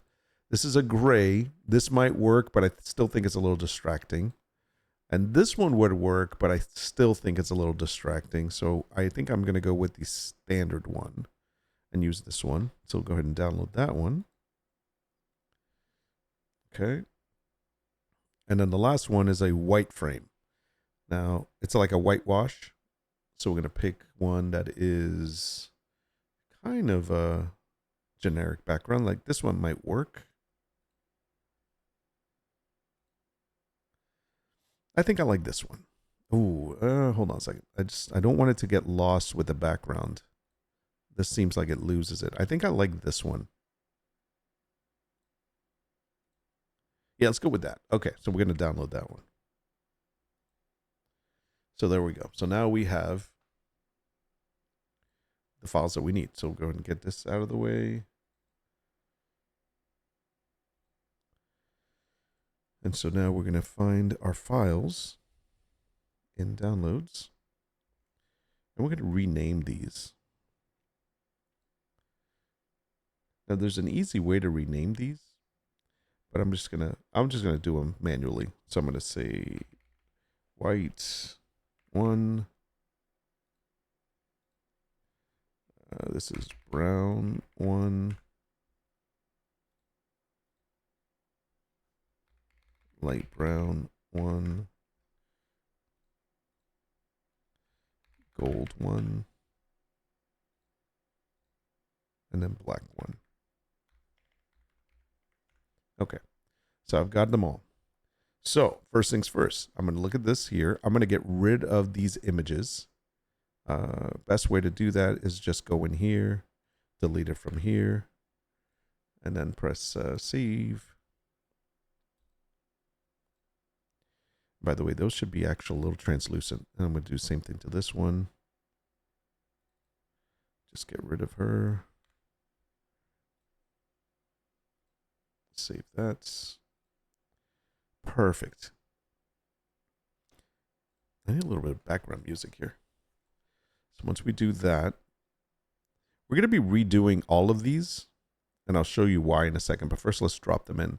So I'm going to go to this one here. I'm going to make sure that I'm doing the first one. I'm going to go up to this and drop this in place. I'm going to make these bigger so that I can see them, see what I'm doing. I'm just going to put this in its place right there.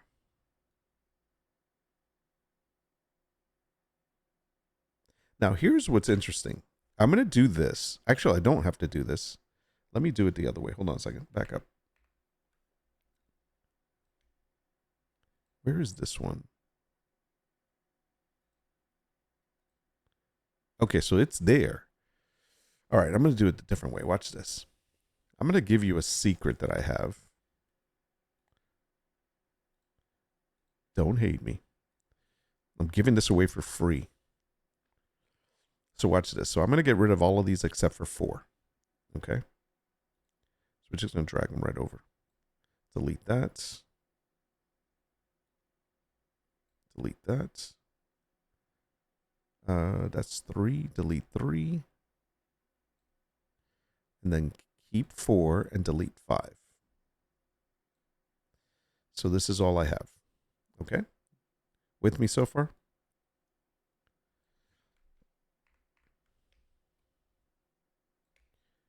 All right. So what I'm going to do is I'm going to get rid of, actually, I don't have to get rid of this. This one is already done. So all I have to do is take this picture, which is the same exact picture. I'm going to drop it on the corner here. It's probably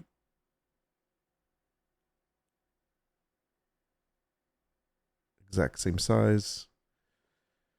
200.29. I can write those down, but I'm not going to. I'm going to press enter. Actually, I could. That way I can just enter that so they're exactly the same all the time. Let's do that. Hold on. So 1025.50.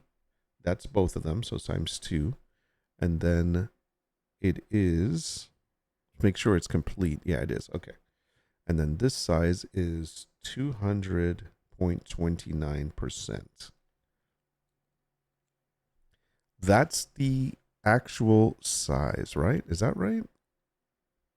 Let me make sure. I'm going to go ahead and go here for a second. No, that's the one. Because it might go a little bit too out. That's it. All right. And then press enter. Get rid of this guy.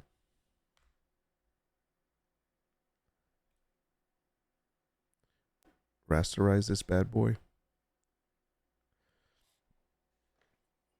Now, before I do this, I'm going to do it all in one single stroke.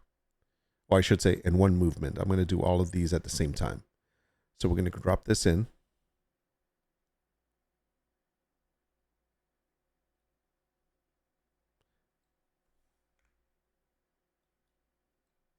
Oh, wait. It's in the wrong place.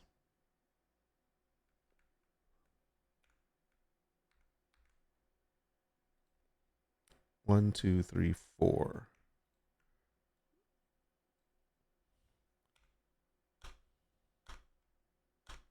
Okay, all four are there. Select them all.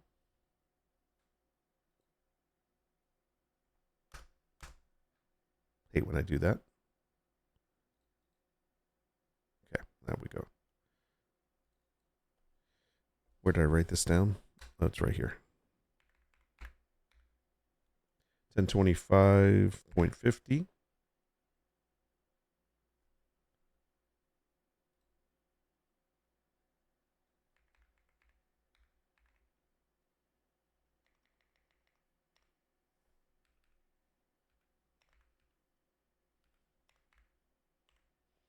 Okay.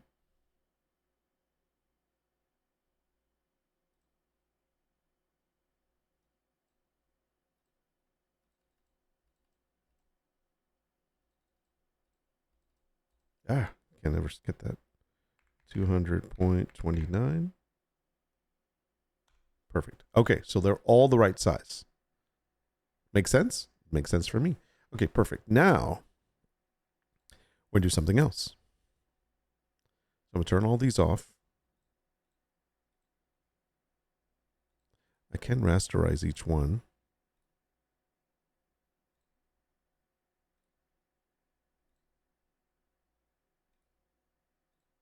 All right.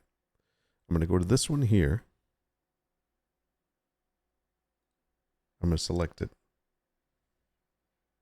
Turn that off.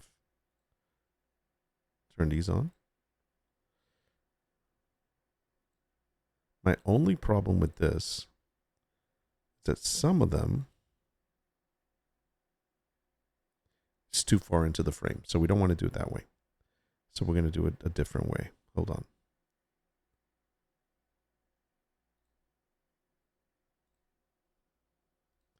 Yeah, that's the problem. Now, assuming they all have the same inlet, we're hoping that they do, but they might not. Hold that. We're going to go to each corner. Try to get everything from the white or shadow.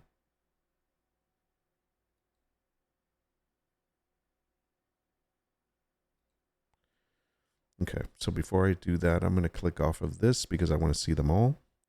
That one looks good. Oh, wait, no, the top of that one is wrong.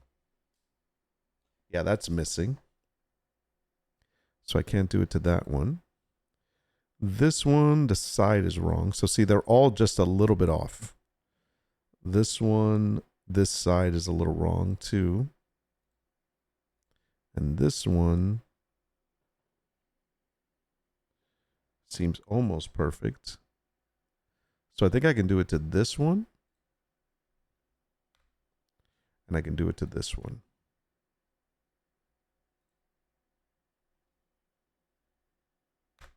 Okay. So both of those are done.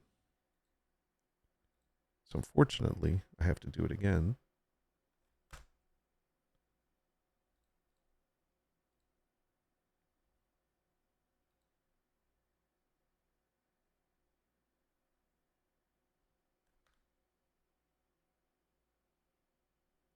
I always have trouble seeing like the corner that I want. Now, a lot of people are like, why aren't you using shift to do a straight line? It goes right under it. The problem is that sometimes the shift will straighten the line too much and the picture is not technically straight. There are parts of it sometimes might be a little bit off. So that's why I'm doing it manually. Okay, so now let me check the other ones real quick. This one is one of the ones. Is that good? Nah, the bottom is wrong. So there we go. That's not going to be right. How about this one? Bottom's off on that one. Okay, so we're going to use just it. We're going to use it on this one. So we'll do delete there. That one's done. Go to the next one.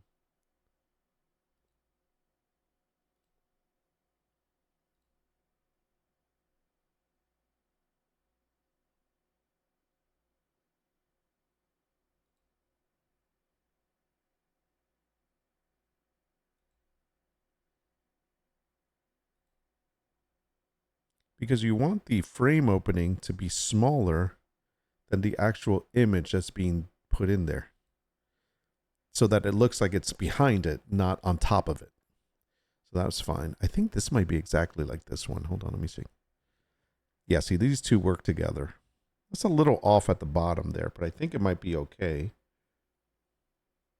I think I'm going to... all right, I won't half-ass it. I'll do it the right way. Let's just go ahead and get rid of this one. So that one's done. And do one more. I always have to click off of it with the select tool or deselect tool, because otherwise I'll be drawing lines across the board again without refreshing it.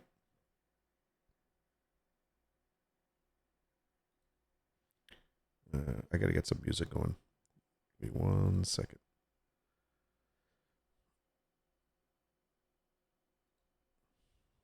Okay, there we go. So we got all of them, right? Perfect. Everyone's like, yeah, what's the big deal of this? Well, you'll see this in a moment. So they're all on one. They're all in one. That's the trick. Everything's on this one artboard. Right? Isn't that amazing? Yes, it is. And that means if I change this, and by the way, I want this to be, the fill needs to be kind of like lighter, right? Maybe it's not the fill, it's the opacity on this one. Yeah, let's do it about 75.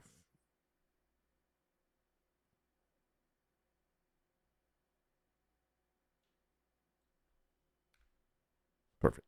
Okay. I think we could do a manual. Have this one here, so it's in the background. I don't think it really matters, but there it is.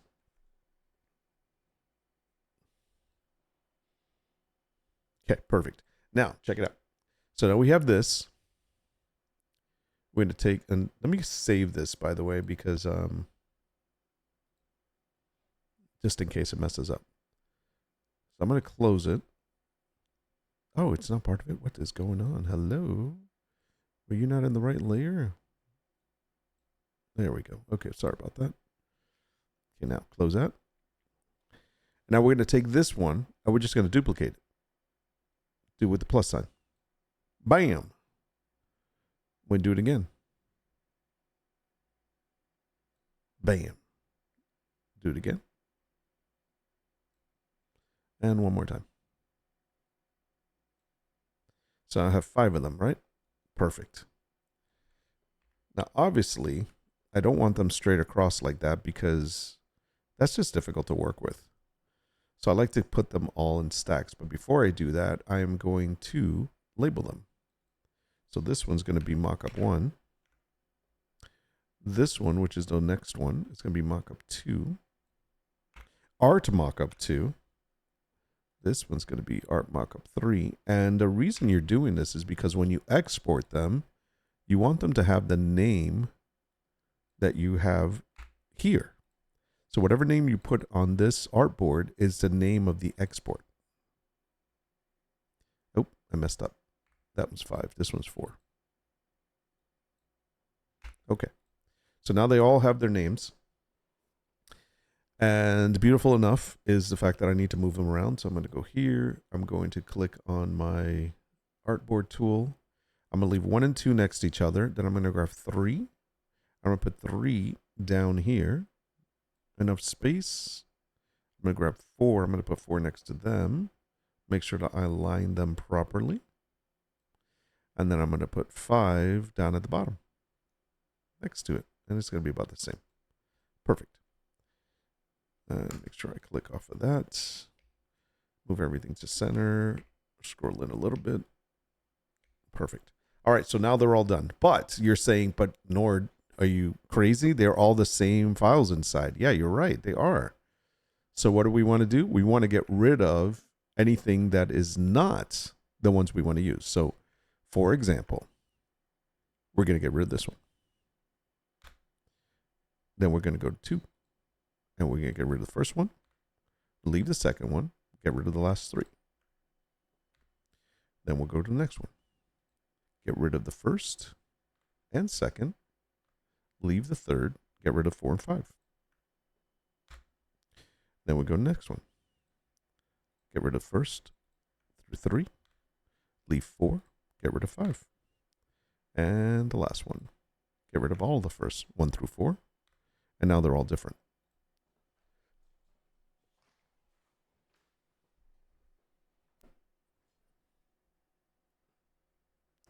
There we go.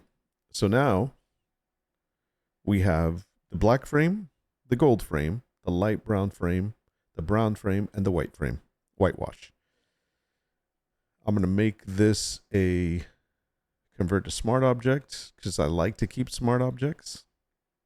Not that I'm going to resize it, but for me, it just works better. This is just a habit that I like to do.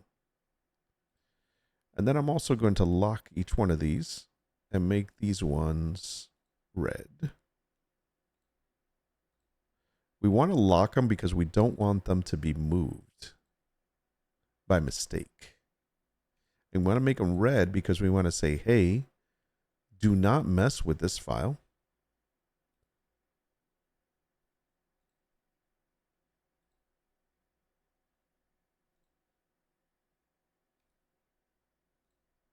There we go. Okay. By the way, this layer here is kind of useless. Let me show you why. Where's that girl? I mean, I don't really need that extra layer. If I wanted to keep it, that's fine. Like I can do this and then it's in that layer. And yeah, if I wanted, I could do this and this would work also. You see what I mean? Like if I wanted to do that, I could. Because it would be like right behind it. I can just turn off the green and there it is. It's working. But that's having to manually do each one. And some people might want to do that. Maybe you want a different one on each one. Maybe. So that's there in case you want to use it. But for me, I go to the rectangle here. And by the way, this should be renamed.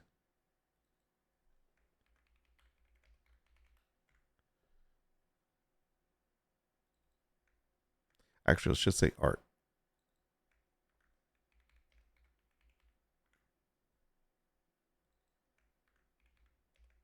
I'm calling this, I'm just saying art here on these.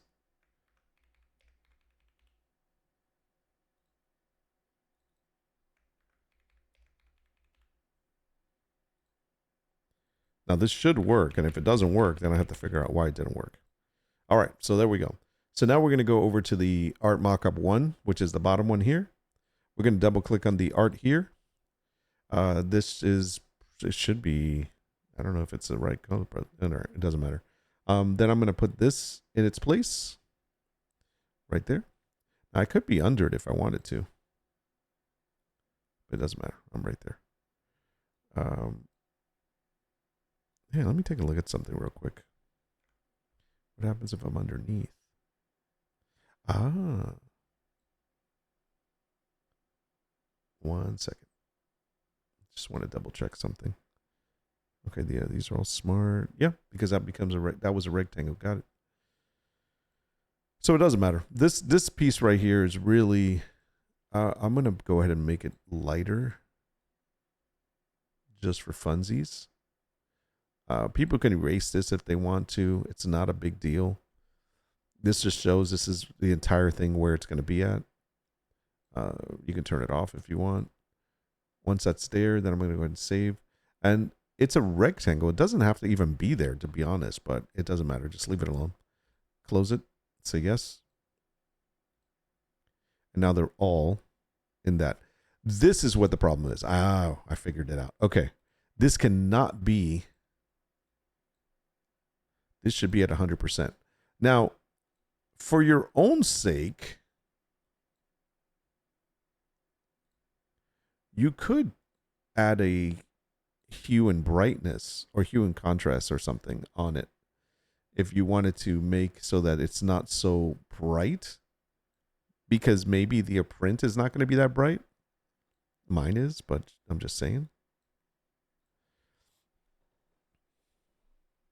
Like, I personally would probably like it a little bit lighter, but that's fine. So there it is. See, mine are on luster paper, so it's going to be semi-glossy, so it is going to be nice and bright like that. But if you wanted to, you could simply just say, hey, I want it to be, is it 95? Yeah, maybe 90. So you could say 90. And just to give you an idea of what that looks like side by side. It's just a little duller. And you can do that because there's nothing wrong with that. It gives it a little bit of dullness from the fill. You could get into doing a whole saturation, a hue and saturation layer if you wanted to, but you really don't need to do that. Just drop this down to fill 90%. Sorry, I'm doing a different one now. That's that one. Did I do this one? No, I didn't. Okay, 90%.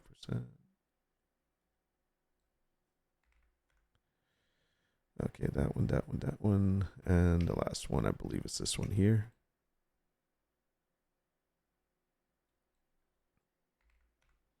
Okay. This is just a sample image. I'm not selling this image, but. So there you go. So all you had to do was change one. And they all changed. Great. Now, if I wanted to export these.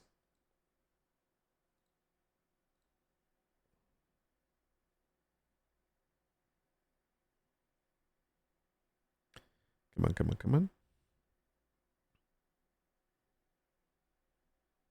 on. They should be JPEGs, not PNGs. So I'm going to select them all.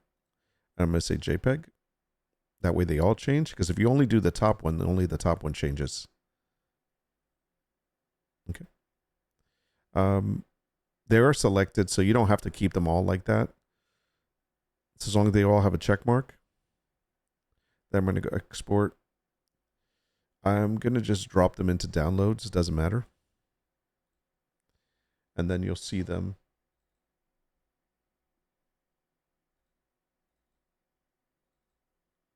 They're there.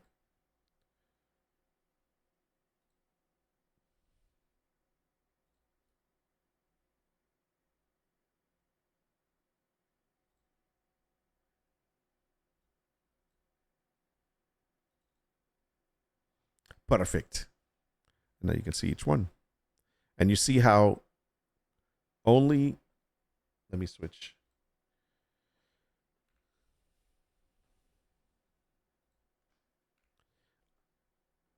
Watch the frame.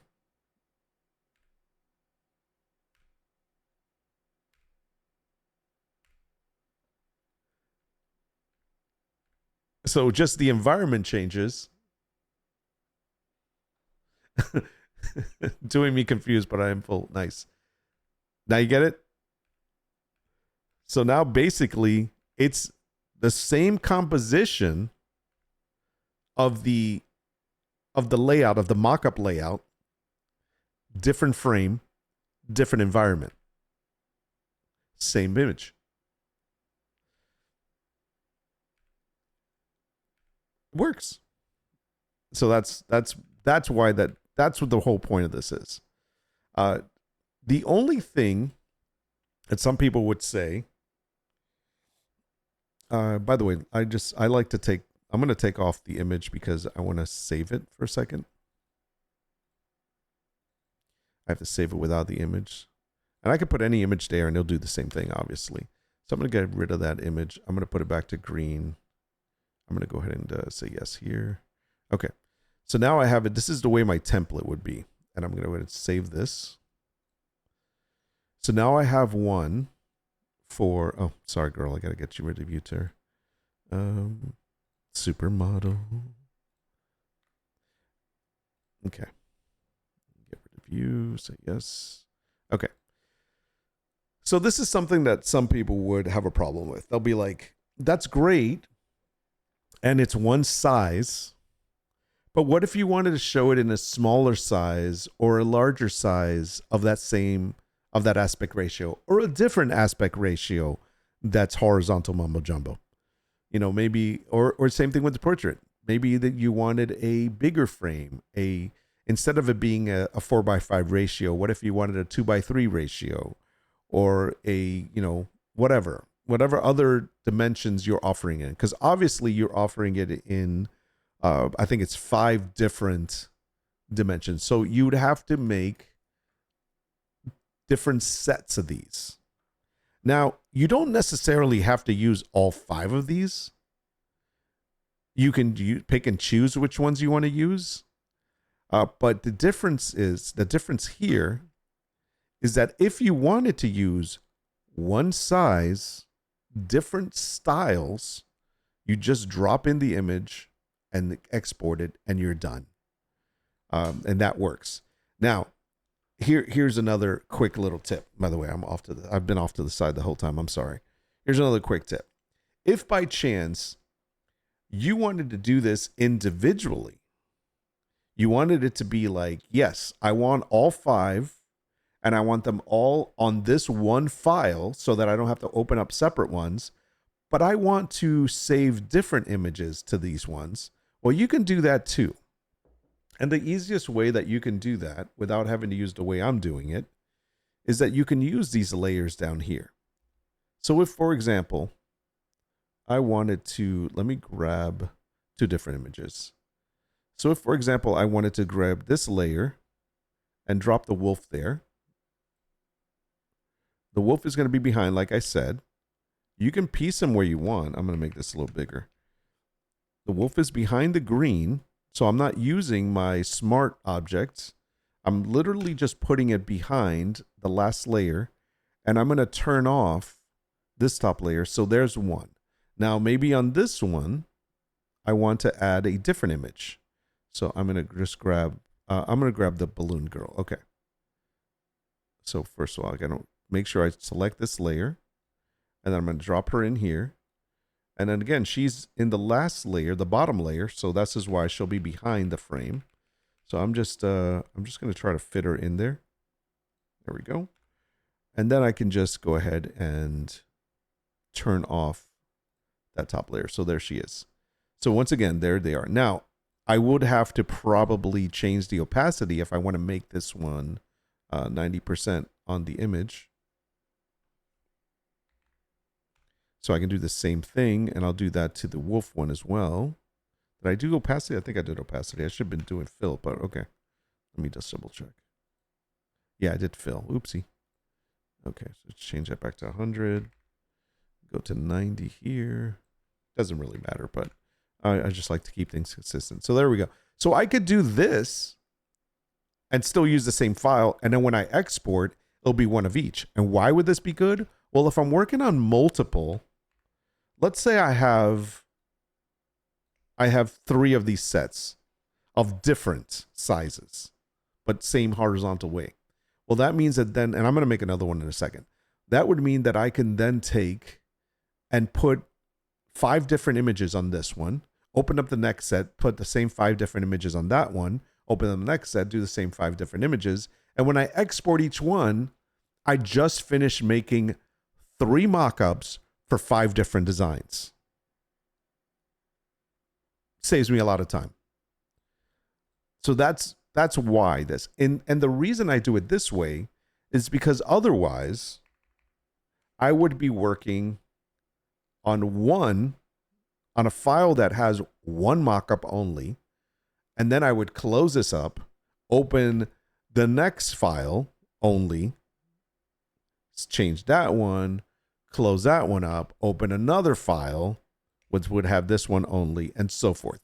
And let me tell you, there's nothing wrong with that. That's the way I was doing it. But for me, it was just so freaking time consuming. So I like doing it this way. This gives me kind of two ways of doing it, where I can do the same image on all of them, or as I'm doing with this here, I'm just going to copy it. Doesn't matter. I mean, I could have just put a layer in, but it doesn't matter.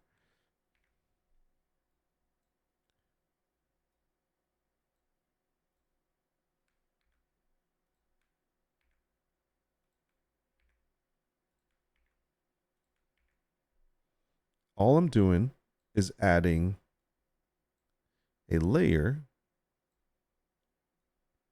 to there. And that's it. That's all we did. And therefore, I could, like I said, I can use a different picture.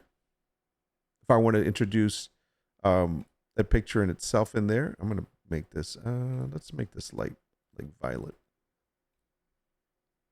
This is a different option. And that way I can do it that way if I wanted to for different pictures. And I can name that. So why am I doing these files? That's the next question, right? Other than saving myself time, because I'm going to use them for me. The other reason I'm doing this is because I can now package this and sell it. Why? Well, because if we go to Etsy,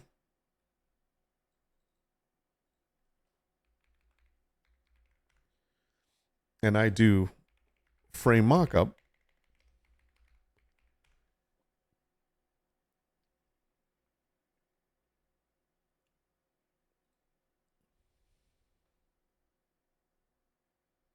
you have people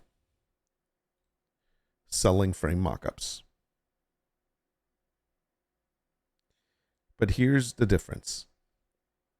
They're selling you one frame mockup, just that frame. And let's read the instructions. It's a PSD file in Photoshop. Double click your design, which is exactly what I'm doing. Place your artwork in the new file that pops up, save and close, and your mockup is ready. It's doing the exact same thing I'm doing.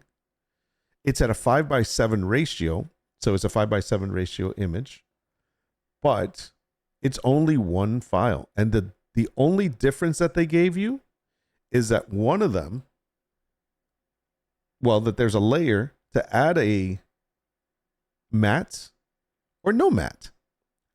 That's the difference. But it's only one file, one frame. So there are others. There's people that do a mockup bundle.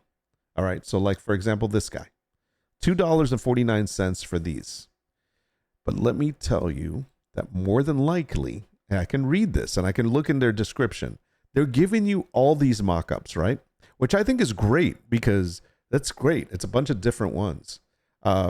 I don't even think these are specific aspect ratios. They're just basically just randomly done on AI, which I do this all the time. The problem with these,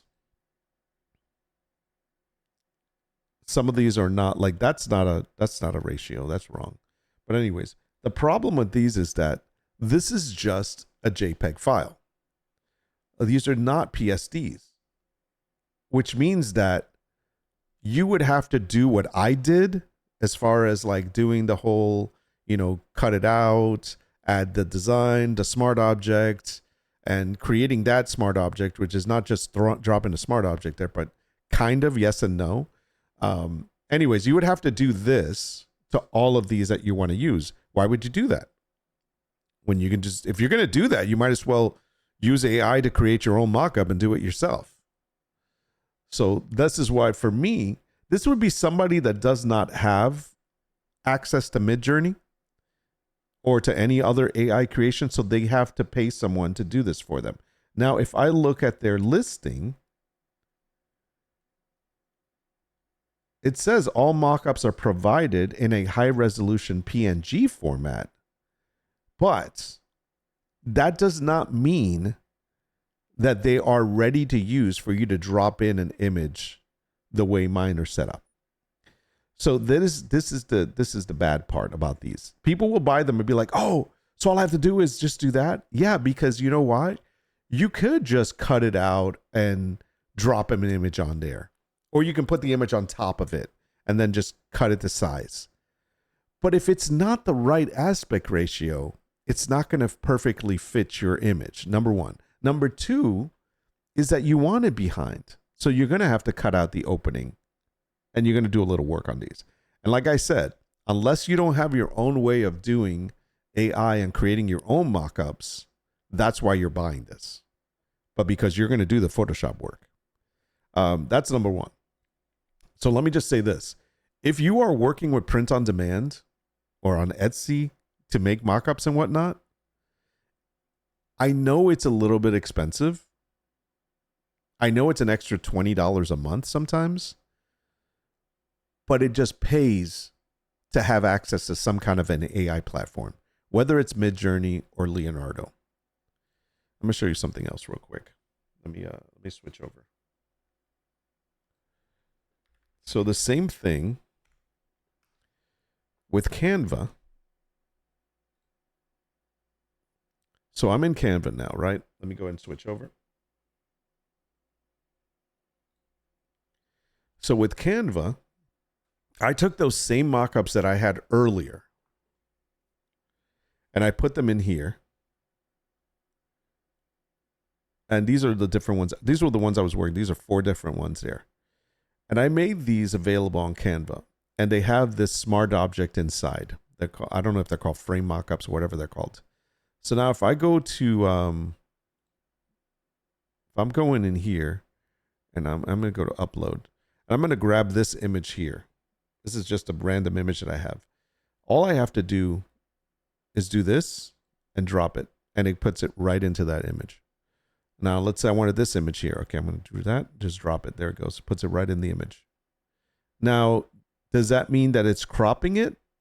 Well, if I double click on it, you could see where the image is cut off. So it fits it to the frame, but enough to where it will crop whatever. It centers it, basically. And you can align it however you want, if you wanted it bigger or whatever.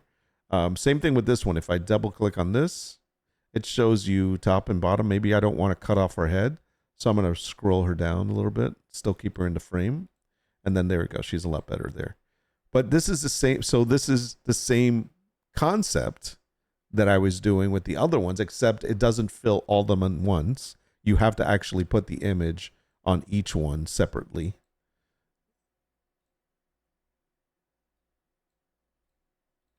So then you would do that. Let me change this image. I don't like that one, so I'm going to delete it. I'm going to put the same one on it, and I'm going to double click so I can bring her down a little bit. There we go. Okay, so now I have 4 mockups ready to go. Just like that, really quickly. So if I'm using Canva, I can use these, and then all I do is download them. And they download, and then I put them up on Etsy. So that's the other thing. If you don't use Photoshop, then you create these on Canva and you offer them to people on Canva as well. You can I can share this. So that's the other thing. I do really believe that you should invest in some kind of an AI platform if you are using print on demand, if you're selling printables, print on demand, whatever. And the reason I say that is because why are you going to spend even $2.49 or $5 on 100 of these that you have to edit yourself to get them to work the way you want and fit your image listings there? If you're going to do that, you might as well go in here, go to image creation, and then type in something along the lines of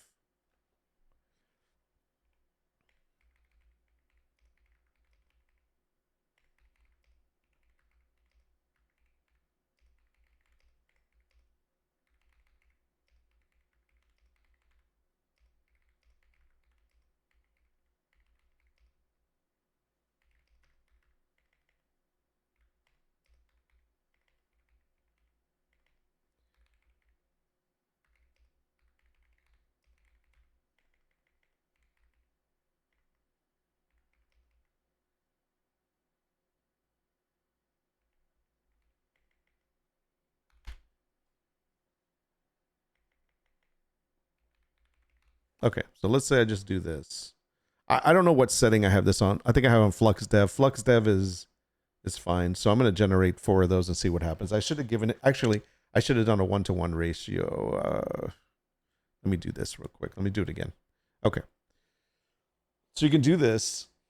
Wow, I'm going to turn my light off. I'm sorry. You can see me in the dark. This is fine. This is more than enough light. I'm like, that light is just blinding. Okay, so there we go. So we have some frames. Now, obviously, we'd have to work on the frames. It's unlike Midjourney.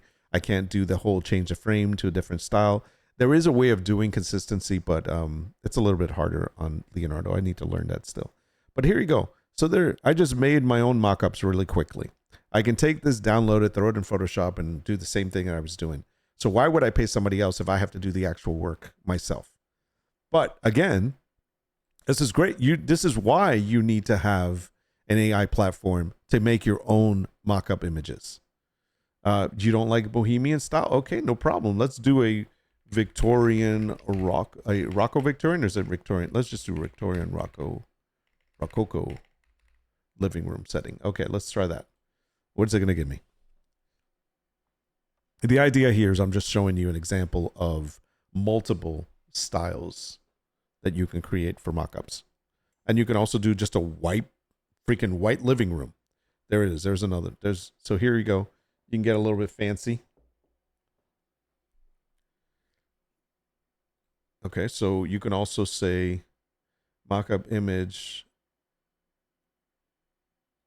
for frame art print, brown, simple wood frame.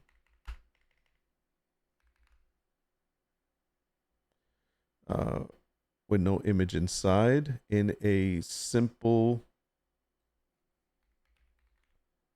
minimalist, simple white living room setting. And I will do that one.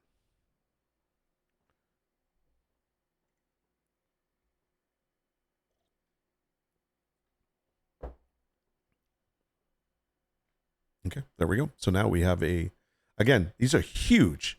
So you might want to do, I mean, obviously you're going to have to tailor this mock-up to be like a small frame, small picture frame on a mantle, on a table, whatever. So you don't have to do the poster size, but here's the other thing. They are huge. So I might want to say mock-up image for a 4:5 aspect ratio.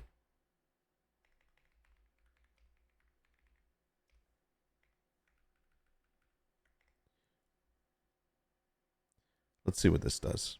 I don't know if it understands that. Sometimes it doesn't. Sometimes it does. I've tried like 8:10. I've tried saying 11:14, whatever. And sometimes it just doesn't pick that up. So the only thing you can do is just keep generating them until it gets to when you want. Like, see, for example, I know by eyeballing this is not a 4:5 ratio. So it's hit or miss sometimes when creating these, but eventually you'll get the ratio you want. So that's the idea, is like you keep trying, but sometimes it just doesn't read this. You could say 8:10. I don't think it still works. I've done it before. It doesn't work. But either way, there you go. That's a way of doing it. There is another way of doing it as well. You can take the frame and remove it from here, and then, or remove the frame, make the wall with nothing on it, and then take the frame, put the frame back in, and just resize it, give it a drop shadow. Good to go.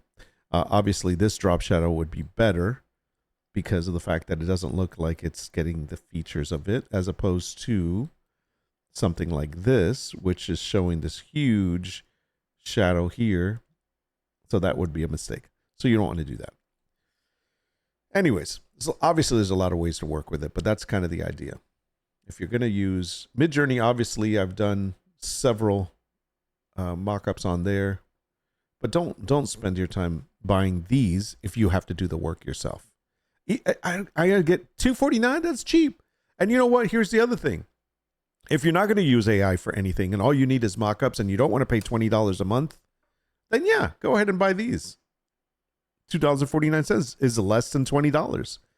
But I guarantee you, if you're doing listings on any platform that you're selling on and you need listing images, you're probably better off having an AI platform that you're paying for that you can get your own mockups. But if you don't need them and you want to just buy a couple handfuls here and there, I've done it, is you just go in and find some that work.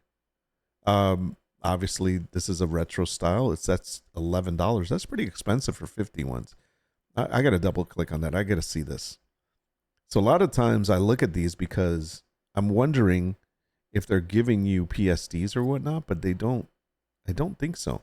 By the way, here's the other problem with these. Unless you know that you have to skew the image, which I do not believe these are set up that way, even though it says you can use it in Photoshop for Photopea. Let's take a look if they're giving you. Let's see. No, that's just the frame art. I want to know if they're PSDs. No, that's not doing anything. Let me see. Instant download. What's included? Okay. Yeah. So here it is. It says 50 PSD files with prepped smart object layers. Perfect.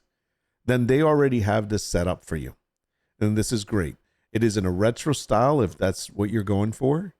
And they're giving you 14 templates that are 2x3, 10 templates that are 3x4, and 9 templates that are 4x5, 2 that are 11x14, and 15 that are ISOs, which I believe those are the A1, A2, A3, A4, all of those. Cool. So that's a good buy. Now, $11.31 is pretty expensive, but if it has all of that done and it's the proper aspect ratios and you're looking for retro, then yeah, I guess that works. Doesn't work for me. Here's another one. 100 frame mega bundles. Are they, I don't even want to look at them. I just want to look at this down here. Compatible, Photoshop. Double click on the smart object, copy and paste your design, save and close the smart object. Okay, so these are PSD files. These are ready to go. $13 for 100 of them. That's freaking awesome.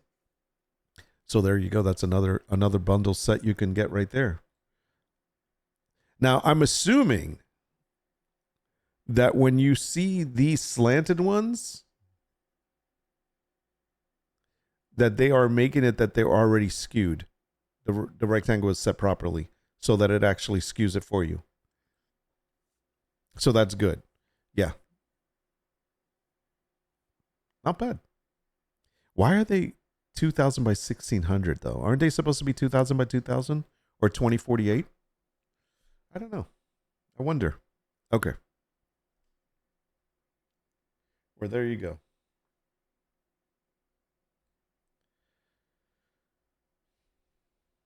So that's the reason why we're doing all these. Now I got to set up another set here. So now I need to find one that has a smaller style, smaller size, and see if I can change it. Because we have, I would say that this is it's an 8x10. I would think it's an 8x10. That's really what fits there. So that's a 4x5. So that really is what I should be calling this one. And actually, this is the 4x5. This one, I'm not sure what it is. I can tell you in a moment if I fit something in there. What does this look like? No, that's not an 8x10. That's not a 4x5 ratio.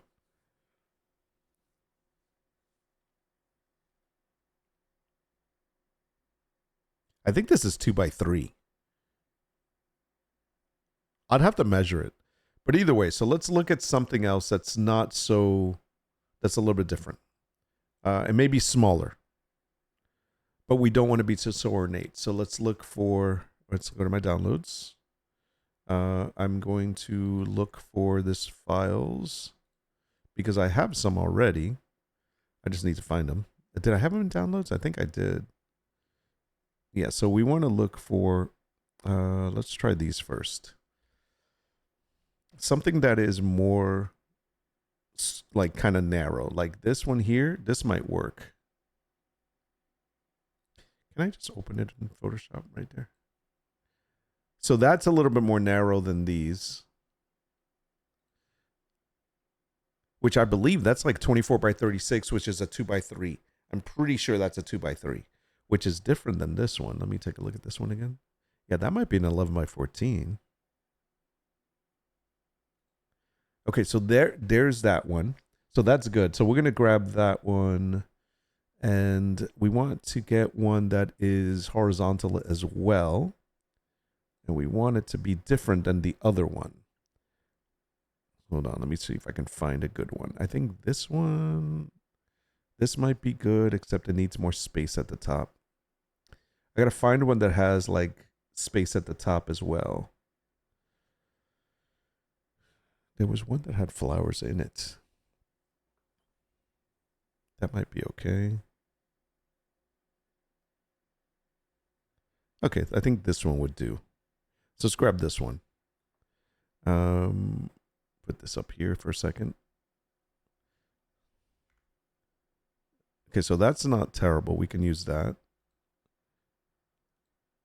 Oh, I got two of them in there. Okay. Okay, that's good. I think that's still 2 by 3. And we're just going to grab one more. Let's see. Do I like this setting? The setting is nice because it's got some plants on the side. I think it has a window there. And it's got some pillows at the bottom. So I could definitely use this one as kind of what I want to use. What about this one? This one's a chair and some stuff here. This might work as well. So I'm going to keep both of those. What I have to do is I have to make these 2000, like 248 by 248. So I'm going to crop these in a second. Let me find one more. That might be okay, actually. Yeah, let's use those two.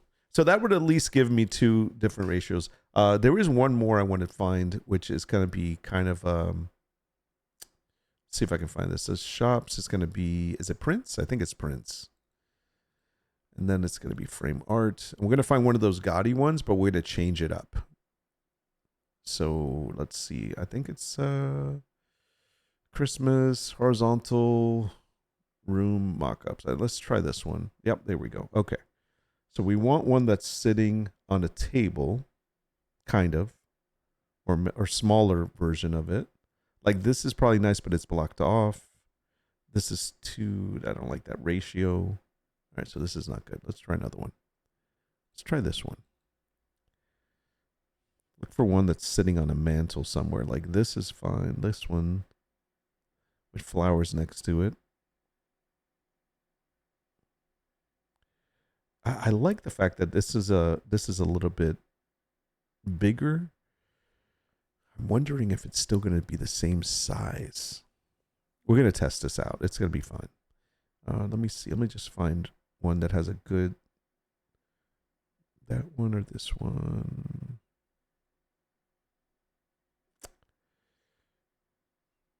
Sorry, I'm kind of... Yeah, you know what? This might work. This is like 11 by 14. I think this one will work. Yeah, that works. Okay, let's do that one. Now let me see if I can find one that's sideways.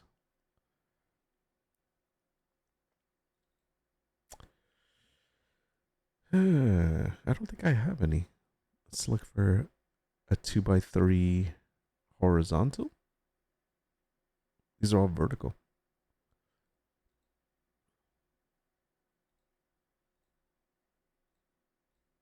Can't believe I can't find one.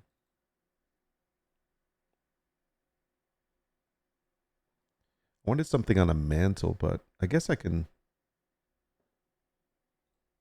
use this one. Yeah, we'll use that. We'll see if we can change that one up too. Okay.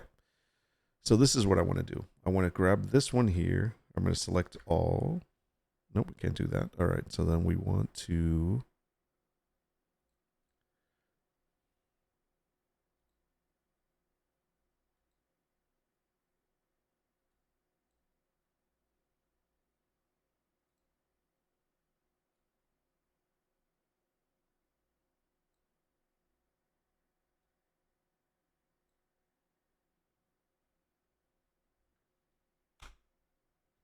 Okay. That should be good.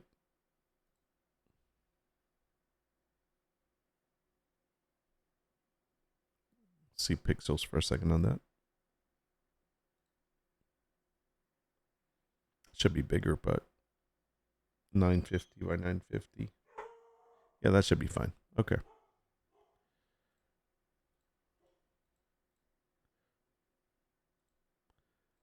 So we're going to go ahead and save these. So we're going to export each one. See, this is what you have to do separately if you had to do it this way. So we're going to export. We're going to drop it into downloads. We're going to do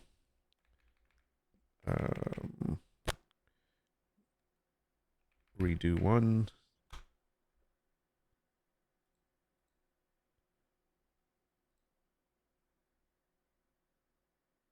Ooh, I don't like this. Hold on a second. Can we, did it cut it off completely? Oh no, it's still there. Okay.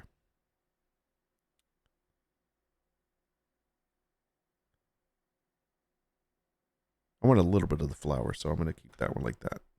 Okay, so let's go ahead and export this one.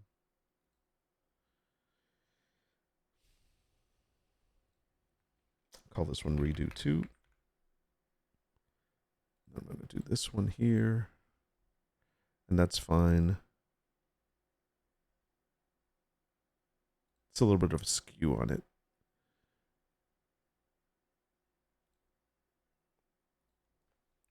Redo 3. Not sure if that one's going to work, but we're going to try it.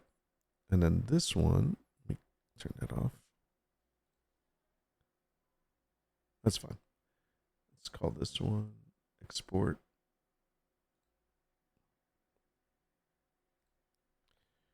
Redo 4.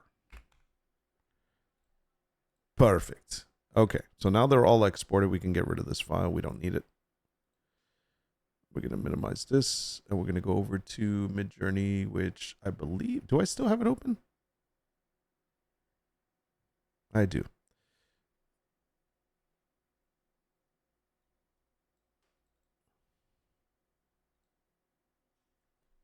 Okay, perfect. So we're going to grab these images here. And we're going to make the same idea. So first of all, we have to go to Edit, View All. I'm going to do New Edit, Upload Image. We're going to try the one that I don't think will work first. And that, I believe, is Redo 3.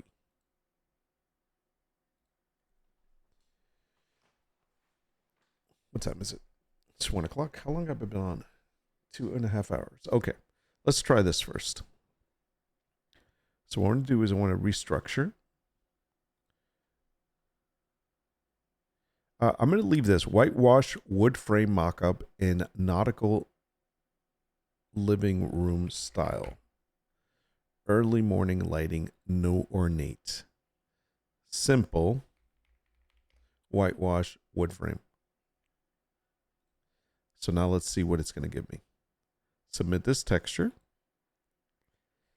I'm hoping that it's not a big clunky frame. And so we might have to do like thin and see if it does it.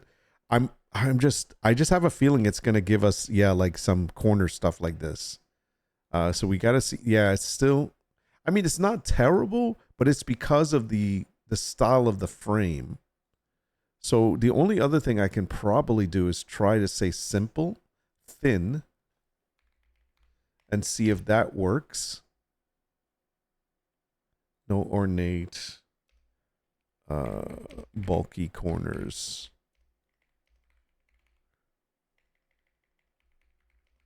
I don't know if that's going to work, but I'm going to try it either way.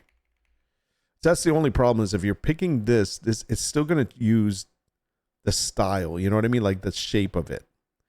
So this might not work, but maybe it might be okay. We'll have to see. We'll have to try it out. So we're going to try whitewash again. I knew this one was going to be a question mark.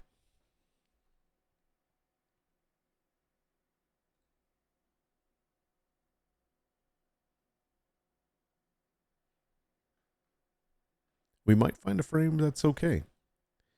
Like it's not a terrible frame. But yeah, you see how it has those corners? So I would probably have to go, if I were to use this one, I would probably use something like this. Maybe that one. Maybe that one. Let's try a simple light brown. Let's say thin also, just in case. I don't know, it's not going to matter. And we're going to try the bohemian living room again. Boho, just boho. Boho living room style, early morning. Let's leave early morning. And let's see what happens. Again, it's just because of this stupid thing. I could fix it first and then use it, but no, it's all right. It's okay. It's okay. Let's try it. Like I said, I might not even use it. We'll do the other ones.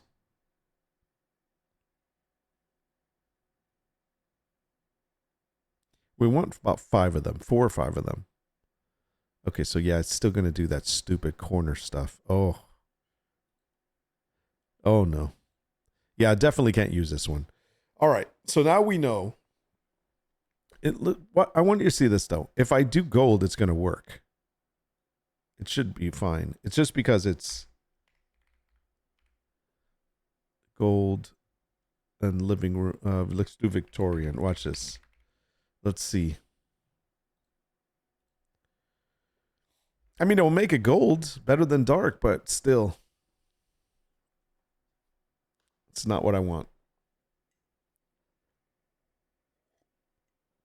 So the lesson we're learning here is that remember that even though you're able to change the texture of it, you can't get rid of the shape of it. So it's going to use the shape of the actual frame, right? I mean, there you go. Like, that's a nice one. I would probably use that one. But again, a little bit too over the top, too ornate. I would have to change this. So let's go to edit. And in edit, we're going to change the frame.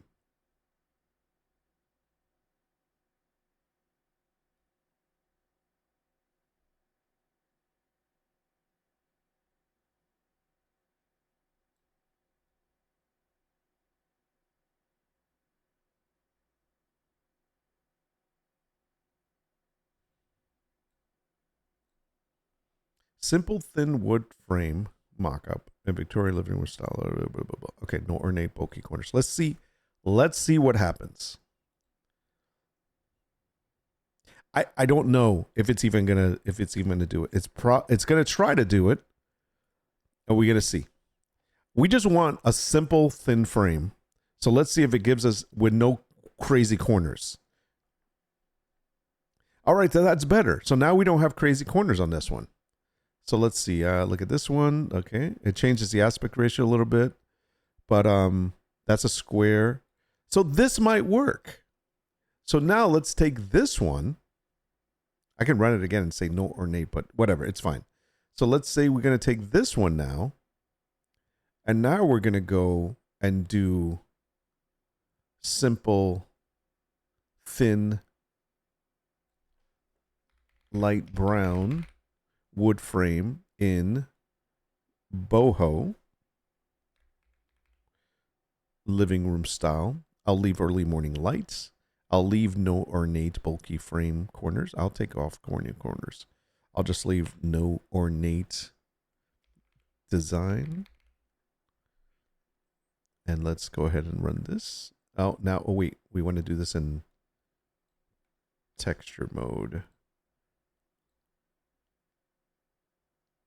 Okay, is that the right? Yeah, that's right. Okay, let's go. So now let's see if it works.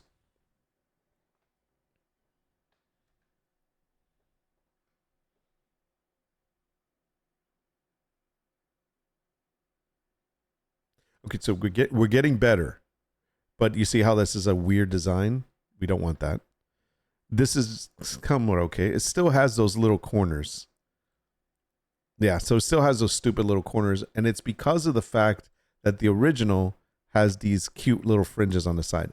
It really needs to be a simple frame. Now, you can get as simple as you can. Maybe not Victorian, maybe. But the problem is at the setting of this. So this isn't going to work for me. So I'm going to go ahead and get rid of this one. Can I go to View All? And I'm going to go ahead and select all of these, and I'm going to delete them.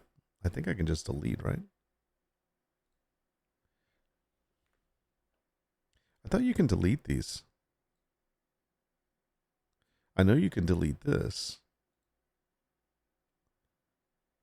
Do you hide them? Maybe you have to hide.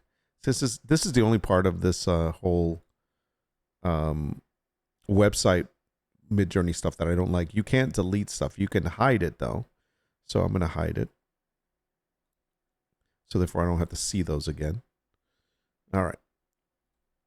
So instead we will move on to, let's do number 1.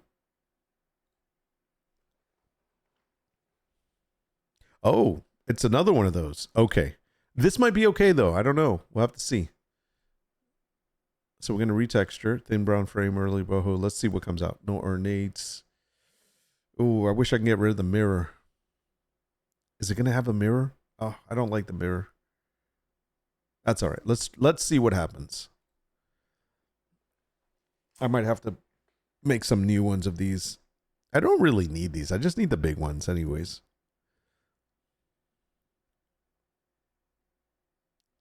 Yeah, see, it's getting the little bit of ornate. That's not terrible, though.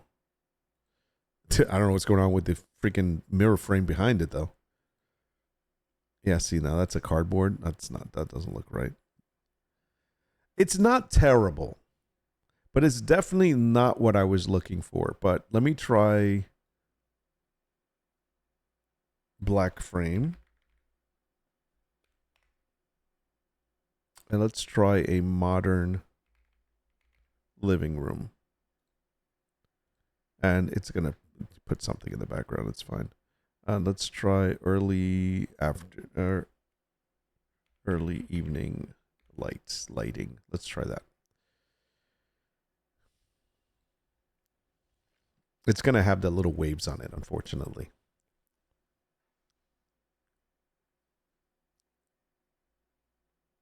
They have to be just regular simple frames. Once they're ornate, then you're done. You can make a simple frame into an ornate frame, but you can't make an ornate frame into a simple frame because of the shape of it. I think that's the problem. Like this is a simpler black frame, which is not terrible. Like I could use these, but I want to stay away from this kind of stuff. Like this isn't terrible. This one I could probably use, but that's not what I'm looking to do. So let's go to view. Let's go to new. Let me try one more. Redo number 2.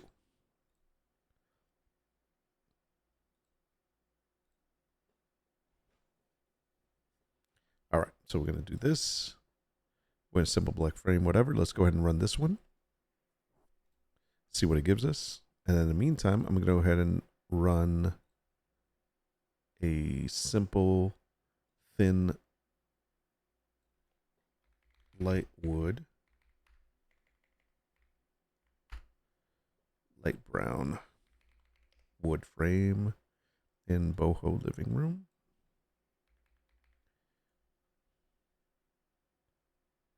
Do that one. While that one's running, I'm going to do one more, but I'm going to do this one in French, country French. And do that. We'll run it again. This time I'm going to do the whitewash in the nautical style. Thin.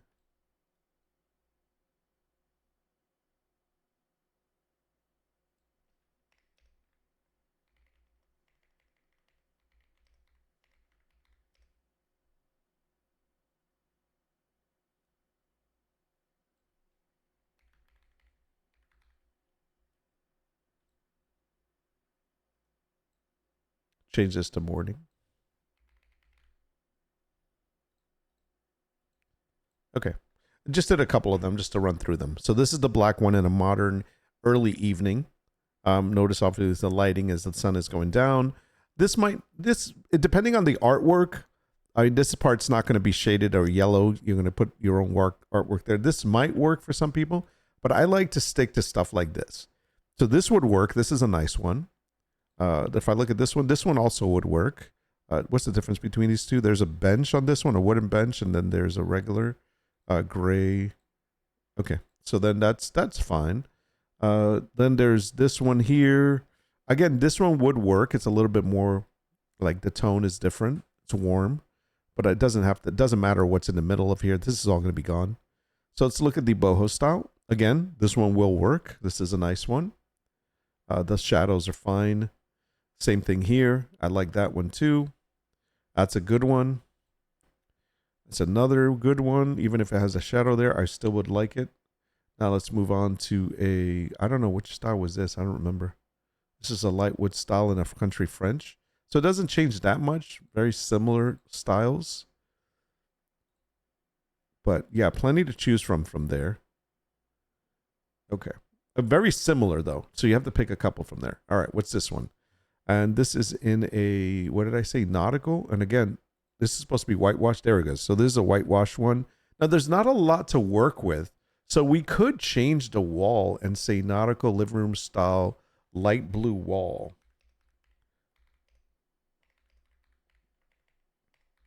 Just to give it some color.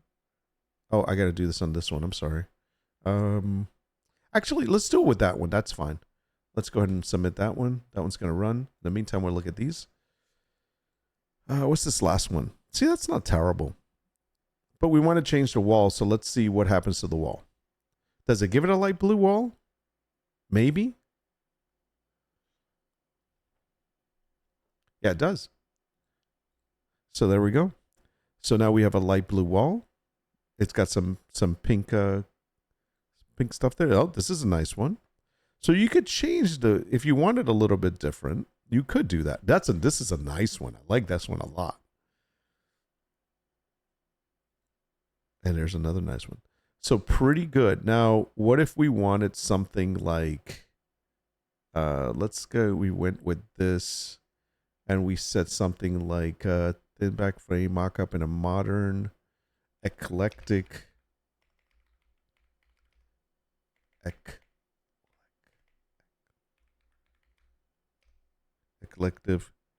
colorful, bright living room style. And we'll do late afternoon lighting. By the way, you do know the time of day has different lighting, and it does on whenever you're doing like, let's say if you're doing AI pictures of like a photo shoot of a woman or model, whatever, and you're putting her by a window, that lighting that you put in, like late afternoon, early evening, early morning, midday, whatever, all of that affects the picture's mood. It's so cool how that works. But yes, the lighting does make a difference. And it picks it up most of the time. So let's see. So I'm going to run this one to see. I'm looking for something colorful now. I'm just curious to see if this is going to work. And by the way, after this, I think I'm going to start heading out because it's almost been 3 hours and I really need to get working on some other stuff that I don't do online. But I'm very surprised that I actually shared this with live stream, because a lot of this stuff, like some people ask me like, why do you give away your secrets? I'm like, it's not really secrets. Like, other people know how to do this, but maybe they're not showing other people how to do this. And I don't mind sharing it. I mean, at some point I'll even put together a video and kind of like walk people through this. But the idea behind this really is that once I get enough of these going and I create enough sets, I'm obviously going to be selling these. So if you're like, I want to use this, but I don't want to take the time to make them and I just want to buy them already made, well, guess what? I'm going to have them ready for you. And they're going to be cheap, because there's only going to be like 4 to 6 per each one. And I'm going to keep the price very low. It's like, hey, you get a couple of different ones and there you go. And I'll give you a set of different aspect ratios. All right, so this one works with the color. And the reason I was doing colorful is I wanted to see the pillows a different color. So like for this one, for example, there you go. Now we got some colorful pillows. Look at these. There you go. So now there's some color in it. The other ones were kind of like all the same. So these give it a little bit of a of a little mixture. Let's take this one step further. I'm just curious. I'm going to give it a living room style with a terracotta wall color. All right, I'm going to do that. I'm going to do it on this one. I'm going to submit that.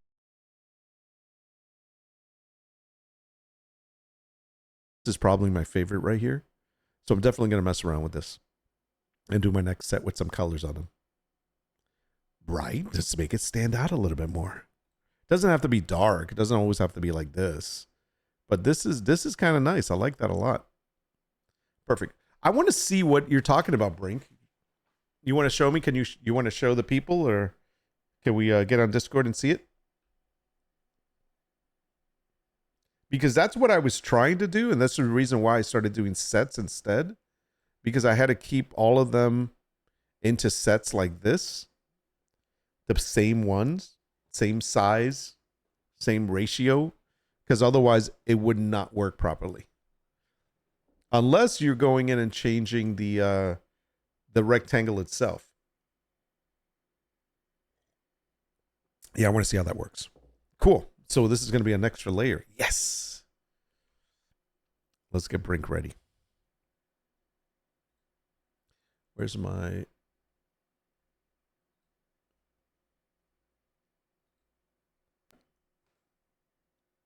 Okay, so this is the last thing I'm going to do. I want to see this in action.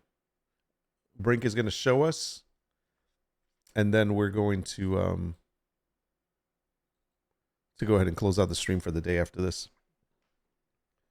It's using a frame I bought, so I don't know how it was built, but it works. Well, let me see how it works, and maybe I can figure it out.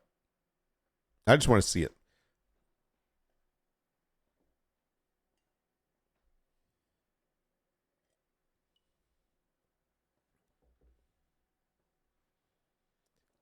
Because that's the other thing. If you get the one file that works regardless of the size of it, I'm going to join your call right now. Then you just duplicate that artboard and change the background image. It should work. Let me join the call. What's going on, man? Hey. Okay. Let me turn you down over here. Okay, cool. All right. Let me share that screen. Let me share my screen. Let's see. Let's go to... I'm assuming that you guys can hear him on the thingamajiggy. Okay. Let me pop this. Yeah, let me pop it out. Hold on one second. Let me zoom in a bit here. Why can't I make this a little wider? Oops. Okay, here's the pop out. And can I make this full screen? There it goes. Okay. All right, it's full screen. So yeah, I did what you did was I made the artboards. Mm-hmm. Or I made a artboard. So this was so I named it the master smart frame because this is the one that I'm going to edit, and then it updates to the other two. Okay. And then I just duplicated it and then changed the background artwork. Okay. So I duplicated it so that these frames are copies of this frame. Right. Okay. I don't see your arrow moving because you probably don't have the mouse pointer, but that's okay. I understand what you're saying. You're saying this first one on the left was the original. First one on the left. And then you made these duplicates. Gotcha. Okay. And right, so you resized it though. One, okay. Yeah. So I resized and repositioned the second frame and the third frame. Uh-huh. They're both different sizes from each other. Like the one on the far right is a little bit smaller. Okay. So they're all different sizes, different positions, which is what wasn't working for you before. Right. Well, mine was different aspect ratios too. Oh, right. Yeah. Well, are these the same aspect ratio? These are the same aspect ratio, but well, they're in different. That's good. Different scales. Okay. Different scales and different positions. Okay, let's look at that because that is, the same aspect ratio is nice, and especially that there are different sizes or in different placements. So that's definitely a good thing. So what did you do? Did you just did you drag them? Frame. So let me see. Hold on. Let me I lost my where it was. Let's see. So that's the shadow. Okay, so here's the frame. This is the folder for the frame on the right. Okay, I'm watching. And then you double click here. And then I'm going to drag in an image. Let me just find one real quick.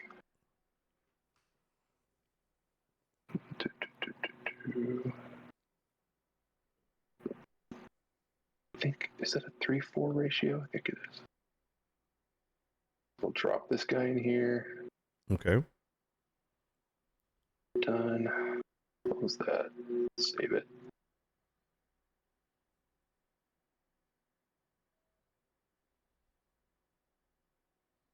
Okay, so it's about nice. So the question is, when you made the, like, let's say you're going to make another artboard now of it.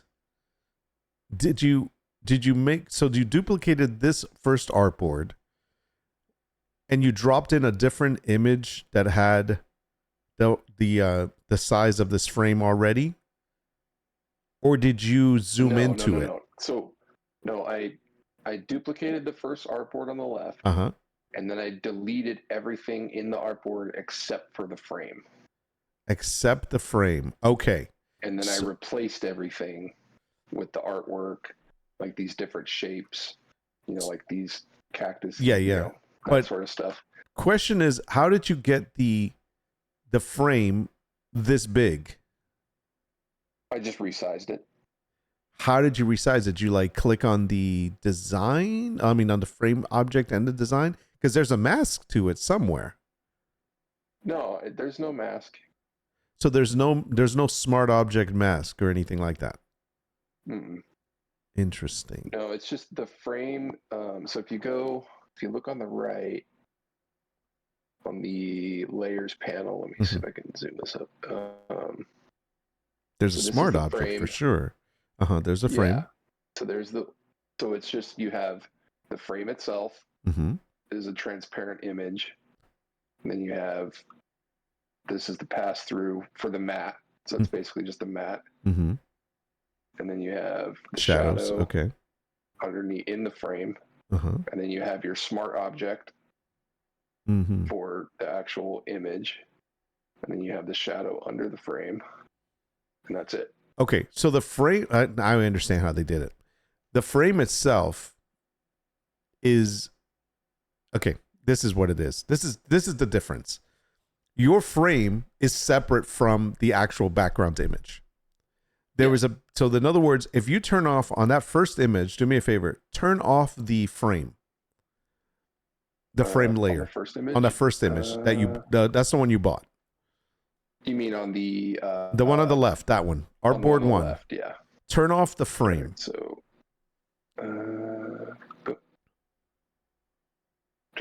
turn off the. No. Turn off that whole group. Okay, that's the difference. So the difference is that the mock-up image. Well, yeah, it's separate. It's a whole from the background. Yeah. Exactly. That's different than what I'm doing. And so this would be the way to do it because of the fact that what you're doing is, well, first off, it's the same aspect ratio. That's number one. So you are using the same aspect ratio on a frame that's the actual layer itself.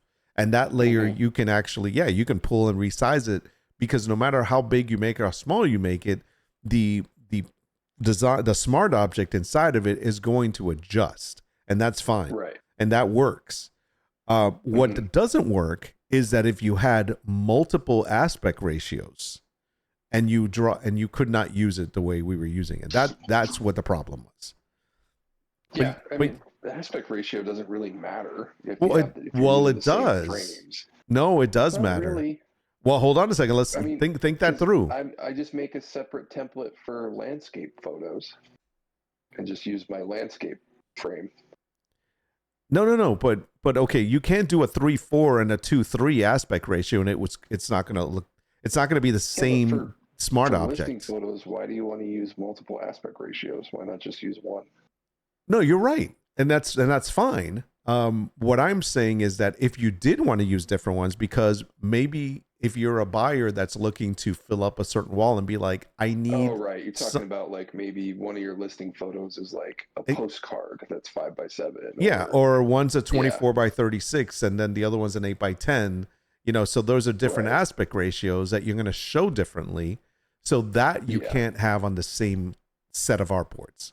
I wish I could do that. I wish that there was a way that would be like, oh yeah, we know to like, just crop it out for this, but it doesn't do that. There probably you could, because the frame is a smart object, you could take the whole frame and just change the layout of it to where it's 5x7. Well, you could probably do that. Like, in other words, it would just, the actual smart object would be behind the frame. Yeah. You could do that. It would just crop it out. Like you could take this whole frame. Let's see. You could take this whole frame, like the one on the left, and you could go to. I guess you would have to do. So you couldn't. You'd have to do each one. You'd just resize it here in the transform panel to a 5x7 ratio or whatever ratio you want. Well, you would just probably have to make a frame. Like you said, make a frame without the smart object, just a clear frame with the clear inside that would be 5x7, let's say. And then you would put it to cut off, whatever it would cut off.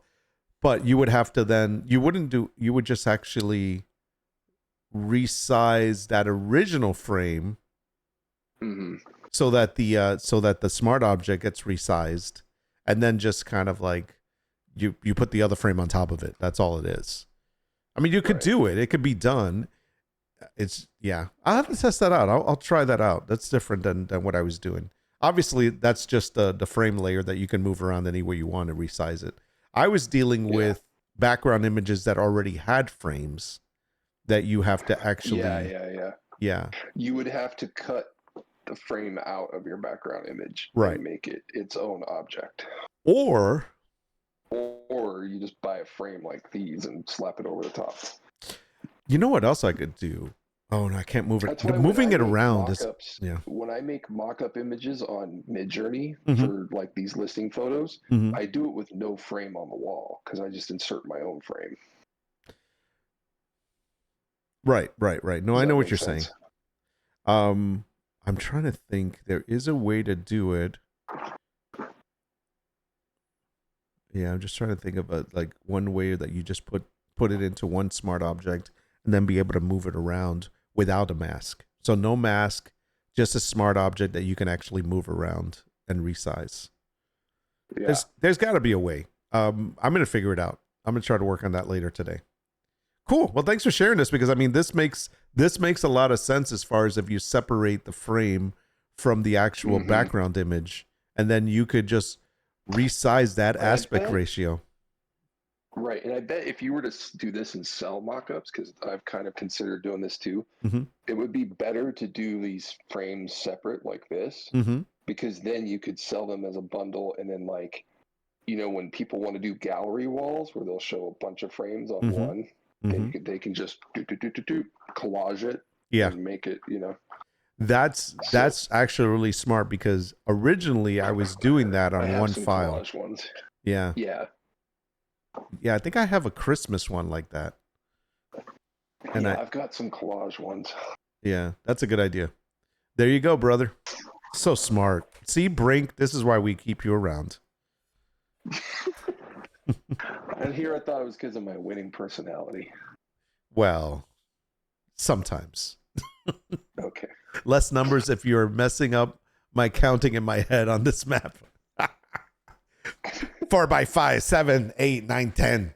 32, 76, 45, 19. Coordinates 672 latitude by 942 longitude. 3, 4, 87, 9 1,000. 8675309. That's gonna kill us. She's gonna come after us. She knows where we live. All right. Good stuff, man. Anything else you want to show us? Nope. Nope, that's it. That's it. Okay. All right. Well, there you go. Check his stuff out. Smarty Pants Design on Etsy and on YouTube. I mean, no, Amazon. That's one of his main places. Smarty Pants Design. He's all over the place. Redbubble is 7 Relics. Wait, let me see. Birdhouse Prints on Etsy. Birdhouse Printables. Birdhouse Printables on Etsy. How many stores do you have? I have 8. Jeez. I only know 4 of them. I only know the Smarty Pants Design brand on Amazon. The 7 Relics. 7 Relics on So I have Redbubble. 2 Etsy shops, 2 Redbubble shops. There's 4. I have multiple brands on Amazon, so we're not getting. Oh, he sells the adult stuff so on Etsy. So that's the ones he doesn't tell me about. I've got TeePublic, Teespring, Threadless. Jeez, man. So yeah, that's 8. I feel like I'm forgetting one. No, just 8. Holy moly. There you go. I thought I had too many. He sells his OnlyFans bathwater streams on Etsy. Yeah. He probably does. You weren't supposed to tell anybody. He says it's not just getting a discount anymore. Just toenail clippings. Toenail clippings in a little glass jar. No, my OnlyFans is just pictures of ceiling fans. Yeah, right. Only fannies. Someone else needs to prop your shop. Mama's broke. Hyde, you should start selling your bathwater. I'm telling you. Okay. You guys are gross. I'm leaving. All right. Thanks for hanging out. Thanks for showing us this. Bye. Something else to work on. Okay. Bye. Bye. And he's gone. All right. Now we can talk bad about him. No, I'm just kidding. How do I get out of this? Oh, there it is. No. End full screen. End full screen. Thank you. Close that out. Anyways, all right, cool. Anyway, that's the fun stuff I have for today. That is all we got. It's time for me to go. He's still there. Damn it. We're going to talk bad about him. Too late. Anyways, guys, thanks for hanging out with me. Got some stuff done. At least I worked a little bit on some things. I also got to show you guys some things. And we had a great political climate conversation. Not my thing to do, but hey, sometimes you gotta. So I hope you guys have a great day. Thanks for hanging out, Brink, Hyde, Vox, Guino, Loco, all regulars. Appreciate you guys always. They're the only reasons why I do this. Everybody else that watches the VOD, I appreciate you. I'm just like, you watch, it's good, but otherwise, this is the crazy crew that gets to hang out and see me do my shenanigans. Thursday we got Red Dead. That's assuming that we have that schedule to do. So yeah, there's that. So that will be on Thursday. Unless something else comes up. My wife is on vacation this week, so we are hanging out and we're going to be doing some outings tomorrow. So let's see how everything works out. So until next time, take care of yourself, do something fun, do something that makes you happy, as long as it doesn't hurt anybody else or yourself, and it's not just selfish, hedonistic, or self-gratification. It's all good. Yeah. We'll talk about that another time. Until next time, take care. I'm out. Peace.